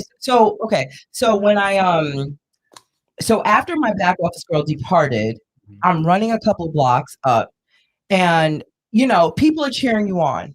Go Tash, not Tash, go Natasha, you got this. So, I'm running past and I hear these voices, yeah, Natasha, and they got the cowbell and the signs and stuff. And I'm like, thank you so much. And I'm running, and all I hear is, Mom, Natasha. And I look, because that's the first time I'm seeing them on the route.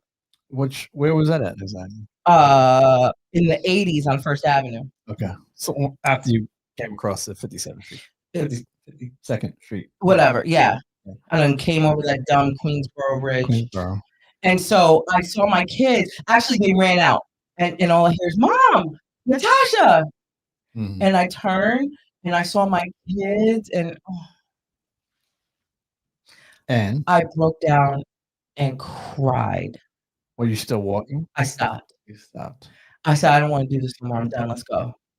And their dad was like, no, you cannot stop right now. And I looked at him and I wanted to be like, motherfucker. No, he was nice. Was he in the delivery room? Yes. For my first son, for my second son, he got there like 5 minutes late. So by the time he came, he's like all ready. But I had a quick delivery for my second son, very, very fast. Oh, okay. So he missed that one. And so he's like, no, you can't stop. And I'm like, no, I'm done. I can't do this. He's like, no, you're literally almost finished. Like, you can't stop. So the kids kind of walked with me a bit. And that moment was really special because they made signs and they have the pom-poms. Okay, let me ask you a question. Has there been a breakthrough potentially with the kid's dad in this trip? What do you mean a breakthrough? Like break through his not break his face. Oh no, like do you see a different side of him, and did he present a different side of him to you and to the kids? Well, I mean, I don't know about if you know the kids feel, but in terms of what you he always this is the unfortunate part of our 17 and a half year storyline is I'm used to this. I'm used to him being nice and then being a jackass. So him being nice and this caring and loving side is not new. I know this side. But I also know what happens when I leave, or and he gets caught up with the girls, and you know what I'm saying? Because he cheats with women. Well, no, he's not cheating because he's not in a No. relationship. I don't. When I say cheats, I don't mean current because we're not together. Mm-hmm. I'm talking past tense when he was cheating. Right? He would cheat with women who never wanted him to have a relationship with, obviously me, but his kids, because my kids were babies. And so him having to... Well, why do you think that, though? Do you believe that? I mean, do you know that to be a fact, or is that an assumption? I know that to be a fact because they would text And then at that point, I was reading his text messages. I wish those kids were mine. I want to kill her so those kids could be mine. And, you know, things like that. I want to steal the kids away from her. I'm gonna call CPS on her. Oh well, one of the girls called me when I moved to California. See, this is the part that he would believe them. She called me from a block number one day, and I answered, and she goes, I'm gonna kill you. I'm gonna have you killed. And so here's the thing. He knew where we were because why would I hide where we are? You know what I'm saying? You're their father. So he knew where we were, and she used to go through his phone. So, you know what I'm saying? And so now she calls me and she goes, I know where you are. And she's saying all this stuff. And of course, you know, I was much younger, so I'm arguing with her and stuff like that.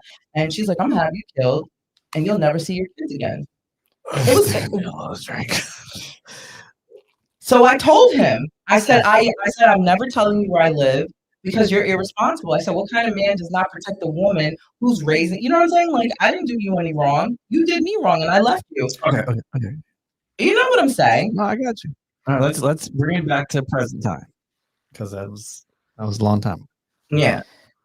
Now, so is this just another one of those? He's having a good moment, or is this him saying, "Hey, I'm older, I'm wiser, I want to be different, I want to do different"? Is that what this is? I don't know. You don't know. I can't decipher because I've been here with him where you're nice and I submit to this because I've always wanted to have a good relationship with him for the sake of our kids. So I've always been the dummy to just kind of submit because I'm like, oh, we have a breakthrough. We can be, you know, this wonderful co-parent team. And then some bullshit happens and he acts like a jackass. So you go through that cycle for so many years that after a while, you're just kind of like, you know what I'm saying? So I don't know what this is. Yeah, you're right. This is all Chad's fault again. What? What is my fault? You know what? You know what I was thinking the whole time? I said, did you do this? First of all, how much are we getting paid for this? First of all, we had to have been getting paid. That was crazy. Should we tell the people what happened? Sure. What do you mean? Who doesn't know the shit was on live? We were live streaming. I was live the entire time. So like I didn't. So just so you know, I thought it was like you spoke and this was planned, and he was supposed to come and meet the kids and meet you, and I was like, why? I was saying to myself, why didn't you tell me that? Why wouldn't you give me a heads up? So here's what happened. So you can't hear me as good as right here. I like this right here. We're just gonna keep it right here because I like it right in my mouth. So Chad and I and the boys, I leave the airport. I come into New York. My flight was late for hours, so I didn't even have time to like get settled anywhere and change nothing. We get to New York. We go straight to the Javits Center. I do all race day stuff, get my bib, blase, blase, blah, and I gotta go straight to the Saatchi Spa event. Okay, so I get to the event. Chad comes in about, what were you, like 10 minutes behind, right? And everything is going good, and we're figuring out content and things like that. So I say, hey, let me go shoot some B-roll so that when we put a reel together, you know, you have me walking, because nobody was recording me walking in, you know what I'm saying, with my bags and stuff. So I said, let's go outside and shoot some B-roll. So me and AJ, my 13-year-old, go outside to shoot some B-roll with me walking into the spa with my luggage. Now I'm gonna open a tab, a very small tab. When I was standing at the front waiting for Chad, I knew Chad was like a couple of minutes behind me. Okay. I'm standing at the front counter and I see a car pull up and I see a guy looking into the spa. In my brain, it's one of two people. It's either Chad with a friend, because I knew it wasn't Chad, or it's someone coming for the event because they look like they were looking for an event. Mm-hmm. Right? Mm-hmm. So I see and I'm ignore because I'm like, whomever it is about to come inside. I can't decipher who, what, I just know it was a man. So now you fast forward to the B-roll part. Me and my youngest son, we go outside to record and I see a car. Now at this point, Chad is here. So the car is no longer Chad. So I see a car again at the corner, which is right a couple of feet away. Mm-hmm. And I see two men exit the car. They're smiling, But I'm focused on work because this is work. Tosh and Chad. I'm focused on how do I want to present right now? So I see the guys, I don't register it's them, him and his brother, and I walk inside. And all I'm thinking is, oh, we got some guys that showed up. Who could have possibly showed up for Tosh and Chad?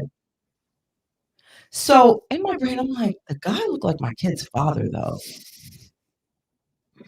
Am I bugging? And so I walk in. I couldn't even really be as natural because I'm like, no. So I go to Chad and I'm like, Nick, I think my ex is here. He goes, who? And I'm like, the kid's father, because Ryan ain't coming up here. And he goes, wait, what? So I look at my 13-year-old. I'm like, so my 13-year-old goes, yeah, that was him. No sooner does he walk in, and I look at Chad, and I'm like, this is why I don't post in real time. This is why I never want to do events ever again. And this is why every single time we do something, we need security. Armed Security by Carl Shaft.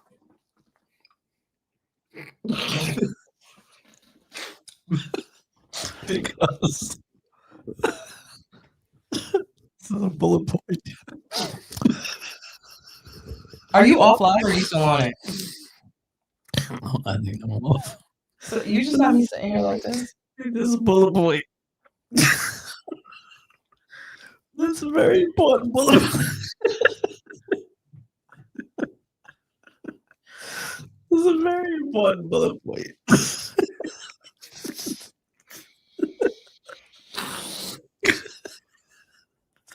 Story cannot be told without this bullet point. I'm gonna get to the point why he's laughing. So I'm standing there. Oh God. I'm standing there looking at him, look at me, while I'm looking at him, look at the kids. The kids are looking confused. My younger son goes, oh, hell no. I said, AJ, just relax with it. Because my younger son will fight.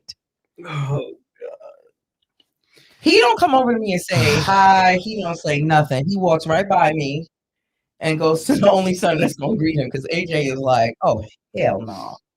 So his brother comes over to me and his brother's smiling and gives me a hug. And I'm like, no. It didn't happen like that. I walk away. I turn my back and walk away and go sit down. Because we're recording. I think you were live. I was live. We were live. So I'm like, I need to sit down. I can't drink. So I go sit down in the massage chair. And I'm like, what a way to. So they're off talking. I'm sitting there looking at Chad. This jackass is on live. Like, who's consoling me? My best friend is traveling. Oh no, she wasn't traveling yet. She was still working, but she's like fucking 3,000 miles away. So I snap a picture and send it to my siblings, and I sent it to her because they're the only people that knows like the core. You know what I'm saying? And you're with me, not helping. What was I supposed to do? I don't know. Something broke my back. First of all, I didn't know this was not planned. I thought that this was a part of the show. I thought that you had said all of this up. I was like, Tasha. Me. I was like, Tasha, you're a bad motherfucker. I was like, you're a producer from hell. Because there's no way in the world that your baby daddy's supposed to be in this building right now. So I'm like, okay, cool. He's in. So I'm sitting there. The massage chair is doing this thing. The lady is. I'm trying not to ruin the experience for Sachi because she done sponsored this for us. There's clients in there. You know, I'm past the age of acting a plum fool. I'm trying to get into medical school. Like, I can't ruin. You know what I'm saying? Imagine me going to take them trying to, pass the boards and everything, and they freaking deny. Wait a minute.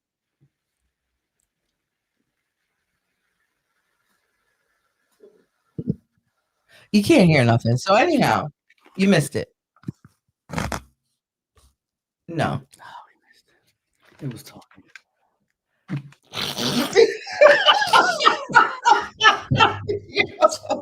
I heard it speak. Damn, I'm all done. Yeah, pour it up. I gotta get back. I forgot I'm leaving in the morning. God damn it. So yeah, I need a drink to this. I said I wasn't drinking, but I gotta get through this. So we're at the Tash and Chad event. I can't even concentrate because I'm looking at the brother and my ex talk to my kids. And the biggest thing for me was paying attention to my kids, because are my kids comfortable was the most important. Like, what's going on? You know what I'm saying? Drink your drink. Gosh. And so I'm tense, I'm pissed, I'm annoyed. And I'm like, so you really had to, so you follow me. Okay. First of all, thank you for the support, because we need more followers. So you follow me. Wait, we passed the bullet point. No, we didn't get there yet. Okay. So Chad is trying to calm me down. This is true. Bestie said you were very composed. Baby, I'm trying to get some Mexico. Ain't nobody gonna throw me off my square now. Once that board is stamped and approved. So listen. Wait. So I'm like, okay. My kids looked tense at first. Definitely. It looked very uncomfortable. It was very, very uncomfortable. Yeah, I was at that point. The man in me kind of started to like, all right, what's really happening right now? Like, I got to really assess this entire situation, because the kids are definitely uncomfortable. Yeah, they were uncomfortable. Yeah, and you started to. I saw steam coming from your top of your head. But I was trying to be as civilized as possible, because, like I said, Sachi, they had regular clients, and the last thing I wanted was to bring drama. So I looked at Chad. I'm like, did you do this shit? Like, where's Mona Scott? Because how much are we getting paid for this, and how much is my cut? Because at this point, if you want me to be performative, baby, just say that. Yeah. Because this is nuts. So fast forward, now it's time for massage services, which means I got to go in the back, and I can't keep eyes on my kids. And I'm like, I don't want a massage. You know what I'm saying? So Chad is like, just let them go. Let them have dinner. No. So his brother comes over to me. Now, sidebar, if you guys didn't see what they look like, they're very tall people. His brother is like 6'11". Big dude. Baby daddy's big dude. Yeah. Handsome guy. Handsome guy. Yeah, he's still cute. Handsome guy. A little too much coloring in his beard, but he's a good guy. Looking good. I don't think there's coloring. I think it's just the beard. No, I think it was coloring. It was coloring? I think. Ew. But he was Really? I didn't really analyze. How old is he now? He's I don't know, whatever you are when you're born in 1977. He's still in his 40s. Okay. So late 40s. Yeah, so he's great. So the brother is 69.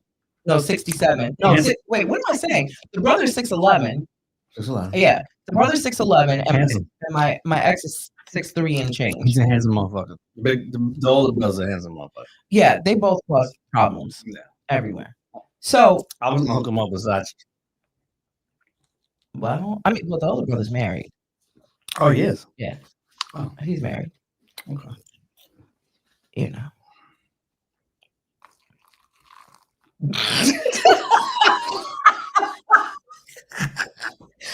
You could try to hook my baby daddy up with Sachi. I like her. She's cool. I wouldn't mind co-wifing, co-parenting with her. No, he's not built from the right cloth for her. Yeah, I understand. She's a boss. She's a boss. She would turn his shit inside out. She's already had one of him. Yeah. He's ate him up and spit him out. Spit him out, exactly. Yeah. Oh yeah, I get it.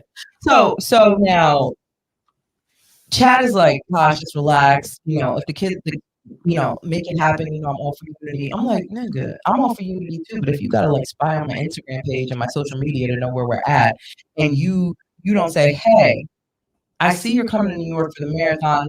Can I help pay for the kids to come? Can I help do something? Yeah. You feel what I'm saying? And just a couple of weeks back, I asked him for. I said, "Hey, send me $1,500." Mm-hmm. It ain't sent yet. So I'm disgusted. Anyway, I talked to the brother, gave him a piece of my mind. You were on live doing that too. That whole exchange is on live. Oh yeah, because he said I'm not going to talk to you while you're live. So I put the phone behind my back. I said, but you were still live. Yeah, but you couldn't hear me. Yes, you could. I cursed him out very cleanly in his ears. You could, because he was very tall and you started to speak loudly to get it to his ear. Because you were sure he was tall. I think they're so used to women just kind of submitting to him that when they come to me and I'm such a feisty firecracker and I can tell them to go off, they're like, God damn, we can't get through to her. No.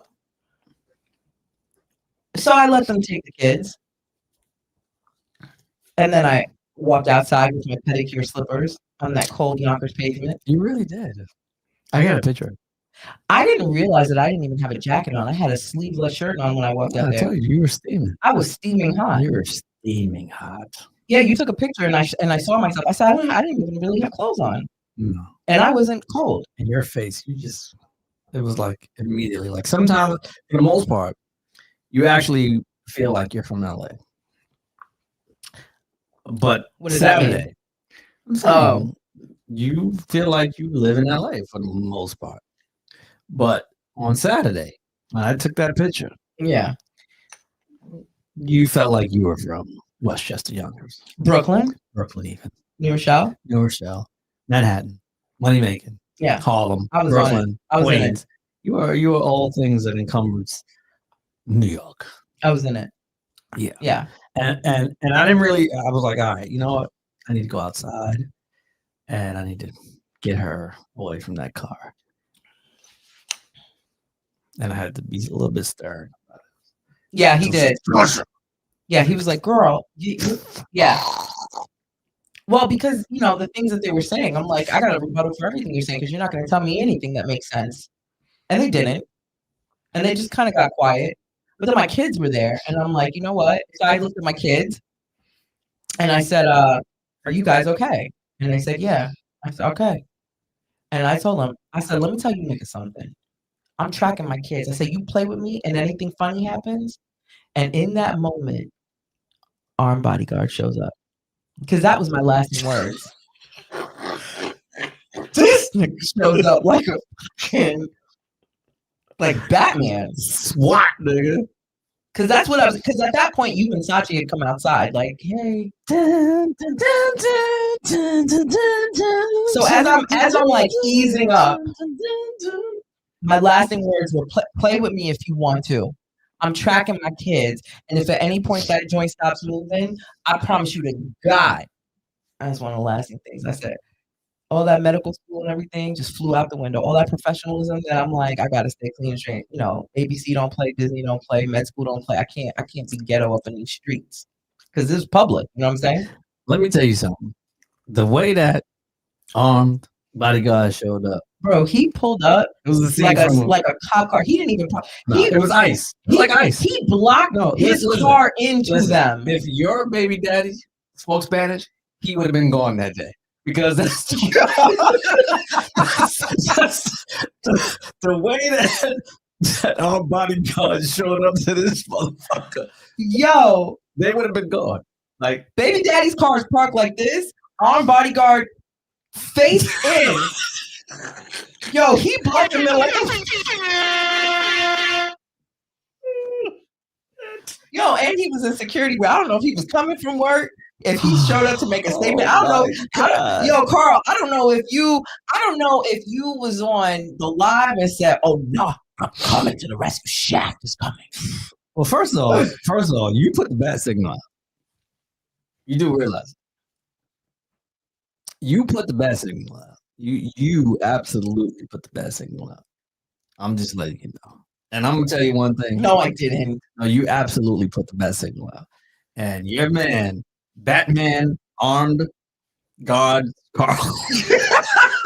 Yo, he showed up. Yo, I said, "Oh, came to the rescue." And literally, I was like about to be done. And one of the last things I said is, Where y'all going? What? Where? Play with me if you want to. I got trackers on my kid because the brother was like, I know you're tracking them. I almost want to be like, what else you know, nigga? Like, you know I'm tracking. Why you It's when he was trying to use reverse psychology on me, but reverse psychology me, I'm a Uno reverse back up and bury that shit. Like, please don't play with me. You know what I'm saying? I do. So anyway, here comes armed bodyguard walking. And the thing is that the way armed bodyguard walked past. So it's not like he stopped and said, "Hey, what's going on here?" It's almost like it was like that statement, like, "You good? You good?" Yeah. And so I went like this. I wanted to look back in the car, like, yeah, you know how you start acting up because you know. I got back and I can talk. Like everything just kind of felt a little better. Say something, I'm gonna get the bodyguard. You know, but they obviously probably saw him before me because the way he pulled up and blocked their car in, where he was going. Absolutely. Nowhere. I'm trying to tell you. Nowhere. If your baby daddy spoke one lick of fucking Spanish at that moment, his ass was gone to shit. $1,500 goes to that next station. I'm trying to tell you right now. He was gone. You get the $1,500. He was gone. You better present your motherfucking passport. Because if you don't, you're fucking done. Okay? Yo, bad enough he don't even really look black. he could definitely look like a Dominican. All the time. I thought 100%. Right. Okay? 100%. So I go back inside. I'm like, all right. Let me just say this one. Yeah. Shout out to your baby daddy. Why? Please. Why? Because although what he did, I don't agree with 100%. And I would have to say that his effort to see his kids this particular moment was a good one. Now, it obviously takes a whole hell of a lot more than a pop-up. A baby daddy pop-up is not enough. But it is a hell of a start.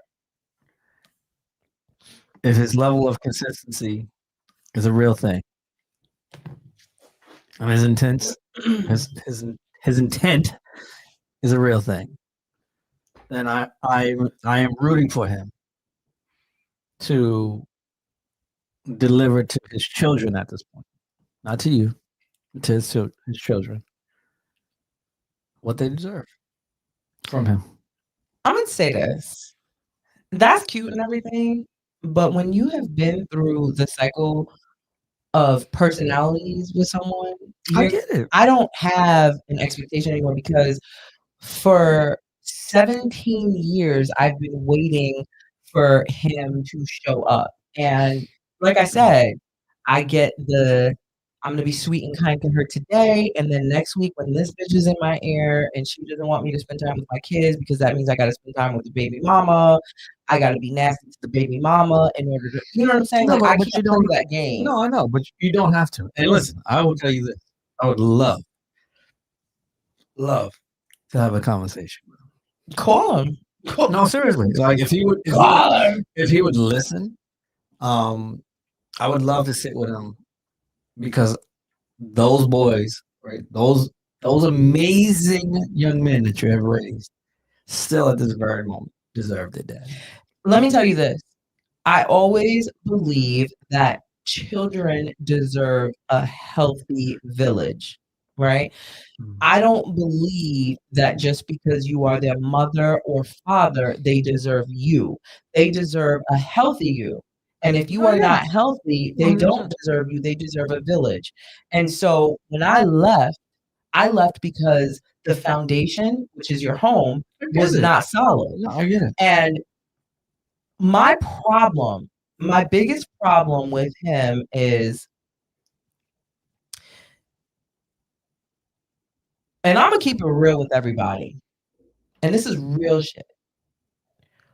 When we found out I was pregnant with my first son, okay, now our first child he was planned but wasn't planned, and what I mean by that is we didn't have a calendar.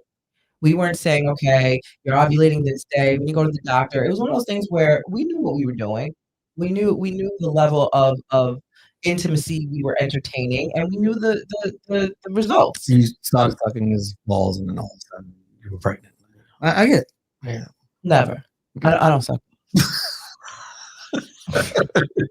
Then when I found out he was like a serial cheater, I'm like, so I'm sucking pussy off your dick. I hope not. That's disgusting. So we knew the territory we were entering in, and it was just like, okay, so this is where the talk and the planning. Okay, if we get pregnant, what is the contingency plan here? Because I was on birth control, and I'm like, hey, he knew the birth control was messing it up. Meant nothing. No. Well, no. Oh, karma. Your light just went out. So your light is out. So at that point, when my wait, did it break away? Oh, shit. Wait, you can't fall off. I can't help you if you fall off. Yo, can I just say one thing?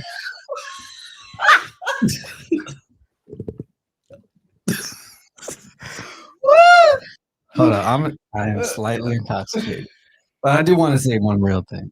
Look, I just wanted to see. Oh, my stomach is God. Whoa. Wait, you can't drive me anywhere this way. I lost control of the show. Traffic control. We've lost all control of the air. Oh shit, I'm getting hot. Stop.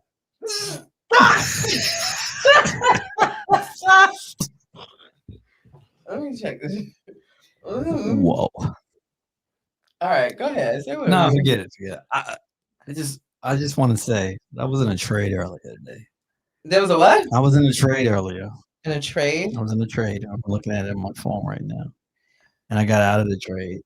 And I just missed out on about, I don't know, $40,000.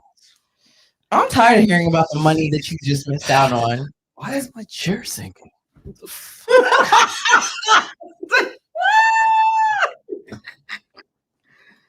Holy shit. We've lost flight control. We've lost control. Sorry. So I don't let me see if my back office girl is still awake. First of all, it's 11:01. So what time is it in New York? If it's 11:03 right now. We are over time. Oh, we've gone over. We're past our time. 11. What time is it in New York? Wait, we are in New York. Wait, we are in New York. Oh no, we are way over time. Are you okay? No. Okay. I think the show's over. I think the show's over. All right, to be continued. Yeah. I will say though, I don't remember where we were at, but so far the visit has been great. I mean, the visit's over. In a couple hours, we go back to California. Yeah. What time is your flight? 6 o'clock. 6 o'clock. That's a few hours from now, Tash. What time? Wait. What? Your flight is at 6? I have to be at the airport at 6. Oh, okay. So your flight is at 8. 8ish. All right. Yeah, 8. Okay. Look, for those of you wondering how the rest of the visit went, I'll say this: it's been fine. It's been fine. He took care of us. Awesome. The What's kids. his name? Abdul. Yeah. Shout out to Abdul. No, you don't. No, I know. Yeah, it's fine. No, it's not. It's not. I there's nothing left. You drank the whole bottle? It's air. You drink the whole bottle? It's air pain. Get it? I'm glad. Air pain. Wait, I'm glad we didn't get the little one. Word. That was. What are you drinking? Nigga? You just poured nothing was in there. No, I had a little bit left. Oh, okay. All right. Let me get some water. All right. Look at the comments. Okay, show's over. Look at the comments. Say what's up to your followers. I think Chad was probably super fun as a kid. Super fun. Yeah, I'm still super fun. He's still super fun. Yeah. What do you mean? Who said that? Ivy Meeks. Ivy Meeks. Oh, damn. I guess we will not be meeting you at the airport. No, ma'am. Who's that? Damaris. Shout out to the room, everybody. Shout out to the room. Let me just say this, and I'm gonna be Say it. I'm gonna be real. Oh, that's where I was. I remember. So when we got pregnant with our first kid, Not us. Her and her baby daddy. yeah. For those who have just joined, don't know us.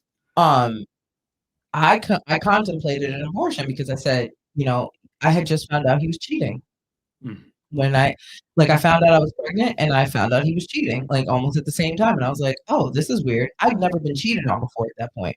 So I called up my friends and they're like, girl, leave. Like you don't, that's not you. And I was like, but at that point I felt like, oh my God, I'm pregnant. Everybody, you know what I'm saying? Like, what do I do? So we talked about it. He cried his tears, lied his lies, kept the baby.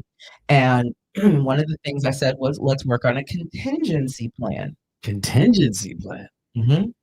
And he said, what's that? I said, let's get an exit strategy going so that way we are fully planned and prepared to not be married, lovers, romantic, anything. Let's just take care of this baby and let's be the best co-parents ever. This is back in 2008 because my son is born in 2009. So in 2008, these terms were not like the big buzzwords that they are today. Healthy co-parenting, cohesive co-parenting. But these are words that I was using back then. Shout out to me, question mark. So this wasn't normal terms for him. And one of the things he said to me was, this is only shit that rich people do. And that's when I knew the ignorance of what he grew up with, unfortunately. He was young. You know what I'm saying? He was young. Well, I get it. But then I started trying to invite him into my village. And I'm like, hey, I think it would benefit and serve you to be around people who have healthy lifestyles that you have never seen. So that way it can help you grow as an individual and as a father, because this is, what I'm used to. You know what I'm saying?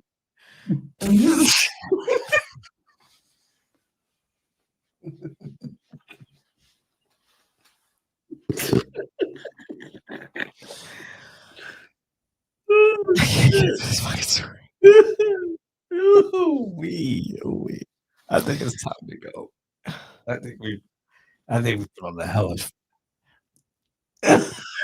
To be continued. Wait. I think we put on a hell of a show tonight. To be continued. With all the technical issues, with all the drama. Because I gotta get back to Manhattan. I gotta get to the hotel. Get back. Yeah, you gotta get back. We'll continue the story on Wednesday. Wednesday. Oh, we have a show Wednesday. We have a show. Wait, what is today? It's Monday. Oh, yeah. Is today our Sunday show? Today is our Sunday show, and we'll have another show on Wednesday. Because I want to tell you this. I think it's important for you to hear what I'm saying, because a lot of times when people don't know the inner workings of situations, they like to put a finger. Oh, this is what women do, so on and so forth, or men. And my whole point is never to make him look bad. I've always put him in a superhero position. Who? Always. Who? That's what I'm saying. Who? No. See, this is what I'm saying. No, you caught.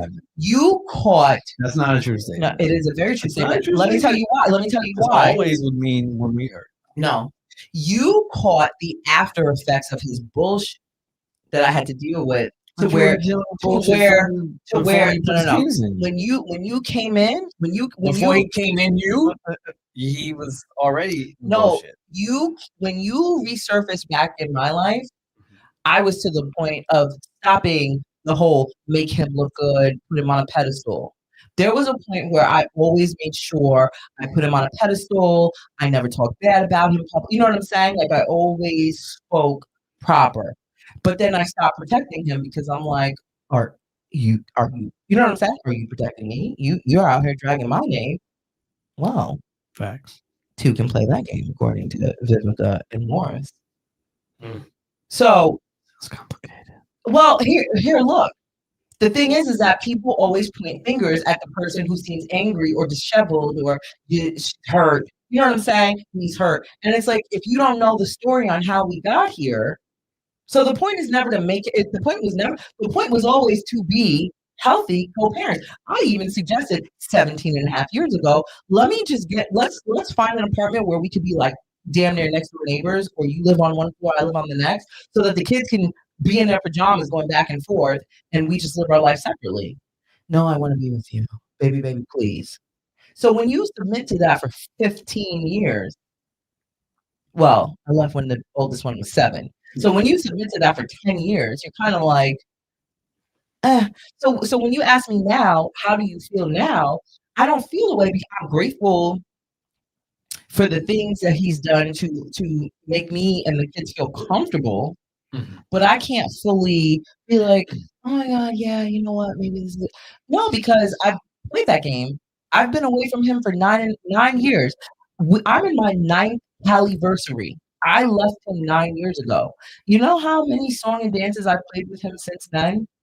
With the can we make this work? Can we try again? No, I get it. But what I'm gonna say to you is that at this point though, I think that it's very important to understand that it is no longer about you and him. Right? It was never about me and him. And that's the part that people don't understand when I speak about things. I have wanted to leave him 17 and a half years ago. And I'm saying this publicly because I need people to understand. 17 and a half years ago, when I found out he was cheating on me, I have always wanted to leave. But I wanted to leave knowing we have a solid understanding in how we're going to raise our kids. I didn't care about me in the relationship anymore because you're community property. If I wanted community property, I would put an application at the Boys and Girls Club in the YMCA. So I've always wanted a peaceful, cohesive responsibility with him in raising our kids. And when he couldn't even deliver because he was seeing women who never encouraged him, what kind of woman? See here, and I'm gonna leave you with this. Let me tell you guys something. When you decide to leave your person, whether you're leaving your husband or your wife, talk to you. You never, I'm gonna talk to you too. I'm watching you here, so I see. You never, ever, ever leave your relationship and get with someone who's going to encourage you to not have peace where you are coming from if you have parental responsibilities. Okay. When you have parental responsibilities and you leave that situation, you always want to be with someone who is going to encourage you to have a healthy relationship with the person, whether it's the mother or the father, so that your children have a whole functional family.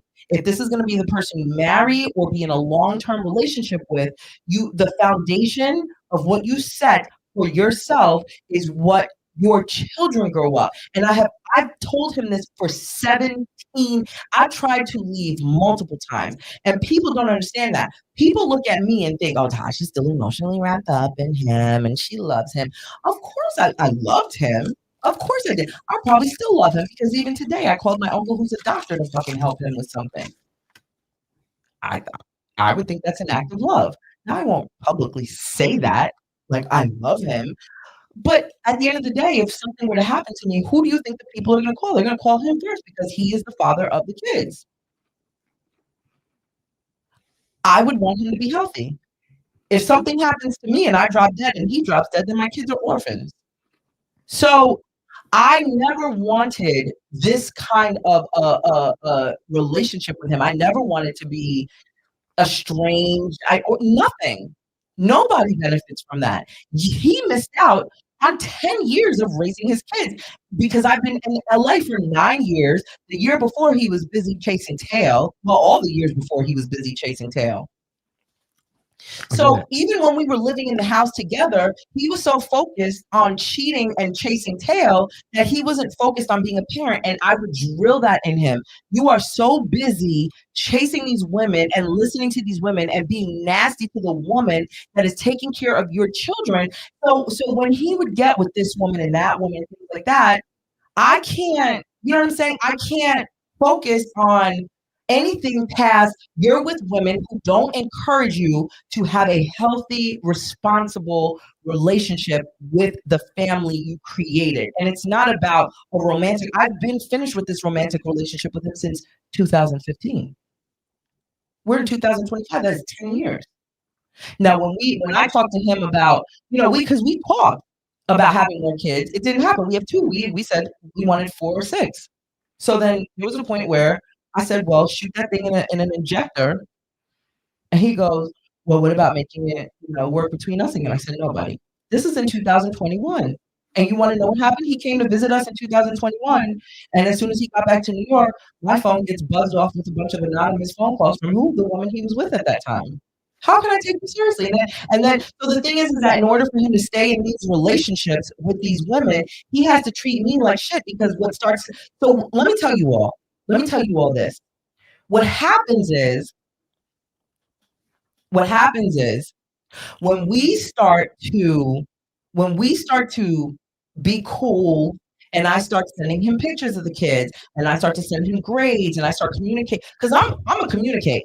This is what happened today. This is what happened yesterday. This is what's going on tomorrow. I'm gonna keep you in the loop. What happens is when he's with women who want to X me out the picture or they don't want him to have a healthy co-parenting relationship, they get jealous, they get angry, they get nervous because he went to them cheating. So now they feel like, well, I got him this way. Oh, I don't want him. So then he has to treat me bad. I have forgiven him. I forgave him, and because everybody's level of forgiveness is different. You know what I'm saying? So forgiving him doesn't mean, okay, you have free reign back in our lives. I have to protect my health and I have to protect my children. So for me, I needed him to have accountability and understanding, like the women that you're choosing are dangerous. And he's not even comprehending the danger behind the women he's choosing. Because for me, any man that I have ever gotten with that had children, I want to know the relationship he has with his children and the mother or mothers, if that applies. Because if there's any broken situation there, I want to know why, and I want to know, is there anything I can do to help fix it? You understand what I'm saying? These women want to see me dead. They want to see, like these are things that I've read. These are things that I have screenshots of. You all know I don't open my mouth for non-factual foolishness. It's time to delete those things. It's not about keeping them. It's about it's not in my phone. It's accessible. I got lawyers. This is a real situation. It's time to delete. It's not about deleting them, Chad. I had to keep them because I had to press charges. I had to file police reports. They needed proof. So you thinking that I have them, resourcing them like a goddamn storybook. I'm telling the people, I'm not opening my mouth saying that I have them because I read them like bedtime stories. The fact of the matter is that the shit happened. So when you look at something like today, and this is someone who will apologize to you in your face and do the same shit 2 weeks later. So yeah. So I'm used to the cyclical behavior of I'm going to play nice with her today and I'm going to treat her like shit next week. So I'm way past that. I left him 10 years ago. Listen, like what I just want you to walk away from tonight is that it is no longer at all in any way about you and him anymore. It was never. When I left 10 years ago, it was never. My kids are 16 and 13. I get it. Whatever they take from this experience, it belongs to them because they are at an age now where if they say, I don't want to go, I don't want to do this, I want to go, I want to do this, I will honor that. I have never, in the 10 years that I have left, I have never discouraged my children to not call their father. Every single time we've come to New York, you know what I ask them? Do you want to see your dad? Do you want to talk to your dad? Do you want to let your dad know you're going to be in New York? And the kids say no. I get it. Okay. So now that they've had this experience, every time, and we left when they were 7 and 3, they were 7 and 4. Every time from 10 years, I have always said, do you want to see your dad? It will never change. So if the next time we come to New York and I say, do you want to see your dad? And the kids say yes, you know what I'm going to do? I'm going to tell them to call your dad. That's it. That's why we have to be careful who we have babies with. Let me just address that. I hate when people say that.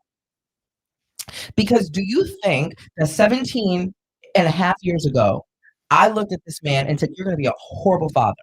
Now, yes, there might be signs in some people where you're like, they don't have the parental. No, I mean, I don't even think you had the wherewithal to even I make had the right decision. I had the wherewithal, but when you are determined to woo somebody out of their pants and yes into that, I was young. I was ready to be committed. I wanted a family. Yeah, I wanted those things. So he checked off all my boxes. I know, but he had absolutely no idea what love was, and you were struggling with the idea as well. So it is what it is. So yeah, no, I didn't think that he would be a serial cheater and liar. I didn't think he was going to be an absent parent that I lived with. I didn't think that me leaving to better myself and my children. But you know what though? Being a cheater doesn't actually make you a bad person. It really doesn't. Being a cheater makes you someone who doesn't understand what your responsibilities are as a man. Okay, and at what point do you start remembering your responsibility? No. It's not about remembering. It's about if he's ever been taught what his responsibilities were. Don't you look at your own childhood and say, hey, I either want to recreate that because my people gave me the best upbringing, or my people gave me a horrible upbringing, and I never want to give this to my seed. But it still is a challenge in getting to that if you don't actually know how. Okay, now if you get with someone that says, I want to see, here's the thing. And now that I'm studying to be a doctor, I call everybody a patient. And that's the other thing. And that's another story for another time. I can't date my patient, right?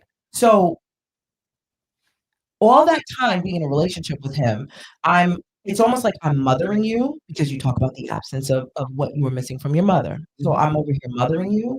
I'm over here trying to provide a village for you because I had a great village that my family provided for me. So now I'm trying to extend my village to you, and I open my village to him, right? Now I'm also trying to love you like, what a wife would do because I'm giving him wife privileges as a girlfriend, which is like, some people say is a no, but I'm like, we're living together, we're raising kids together. So I'm over here doing wifely duties.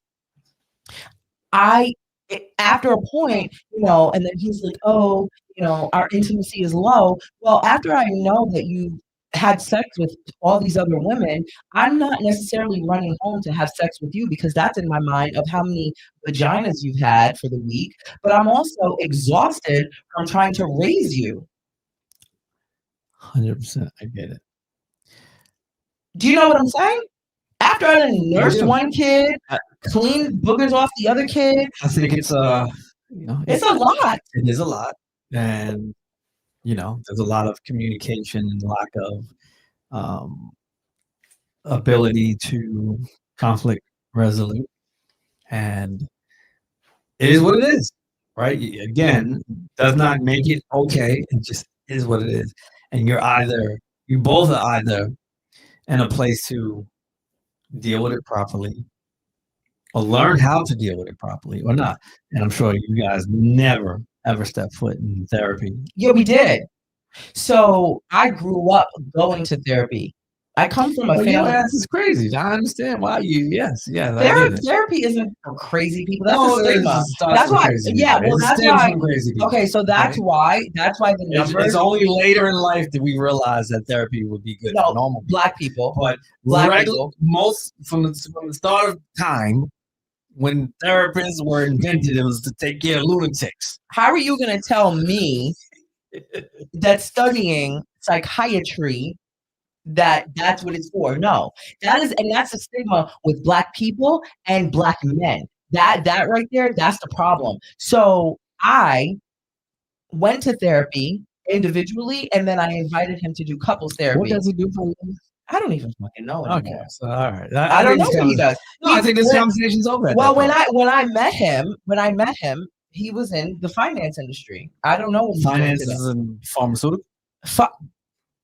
Finance, dummy, like numbers, like banking. No, I'm saying the pharmaceutical business or no. Illegal pharmaceutical. No. Legal. He worked down on Wall Street and shit. Like, oh no, I know a lot of guys who work in the pharmaceutical business who actually work in Wall Street as well. No.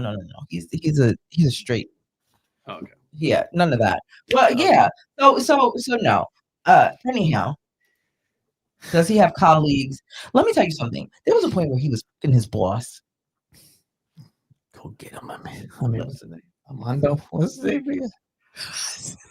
Not Amir. Not Armando. What's his name? What did you do to me that one episode?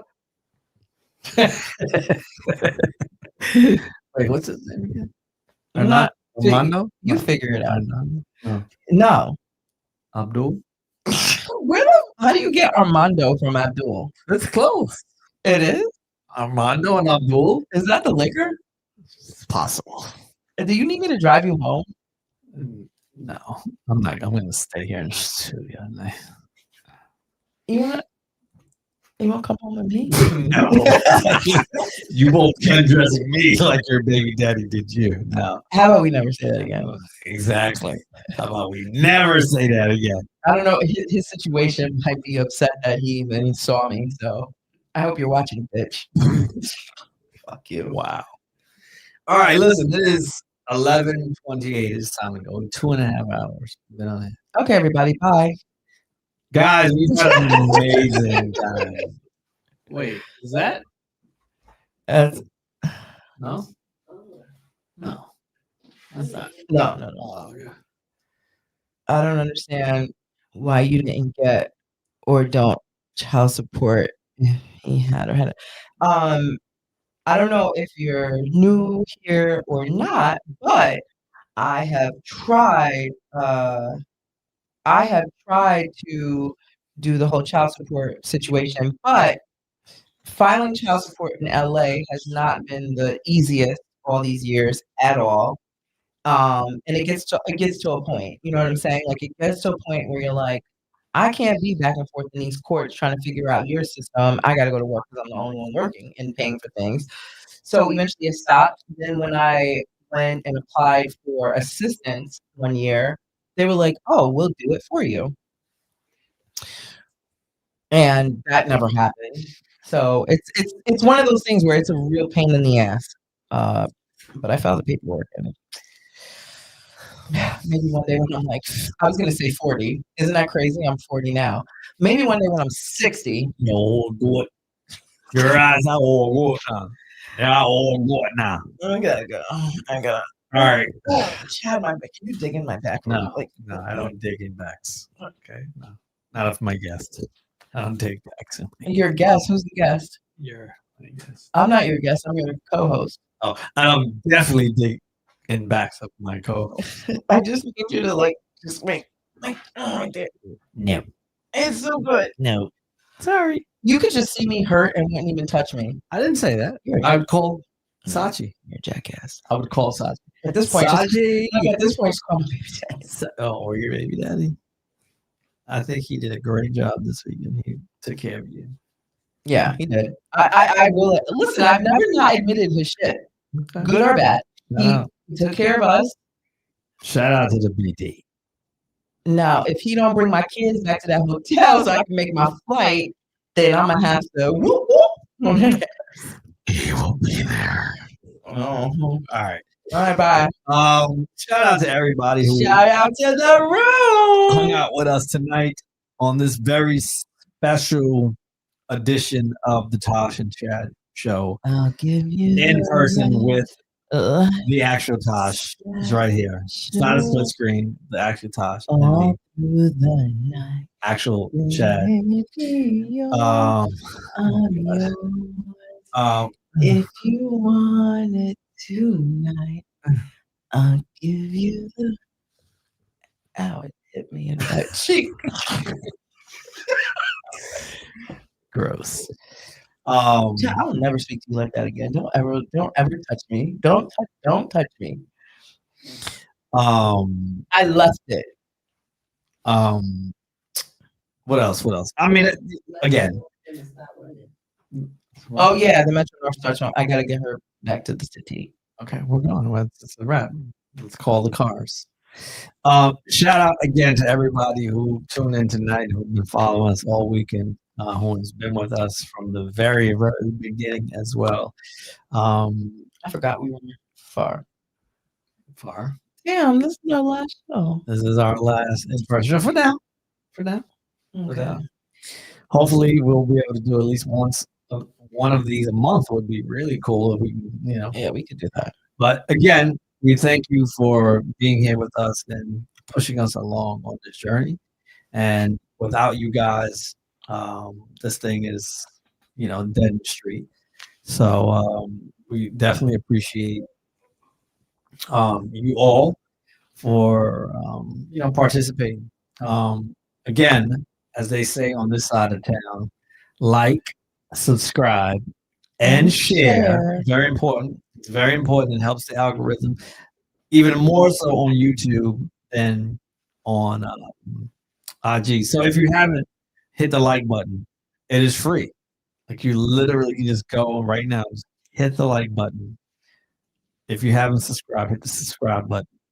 If you had not shared it, share with one person. You just got to share with one. Share with your grandmother.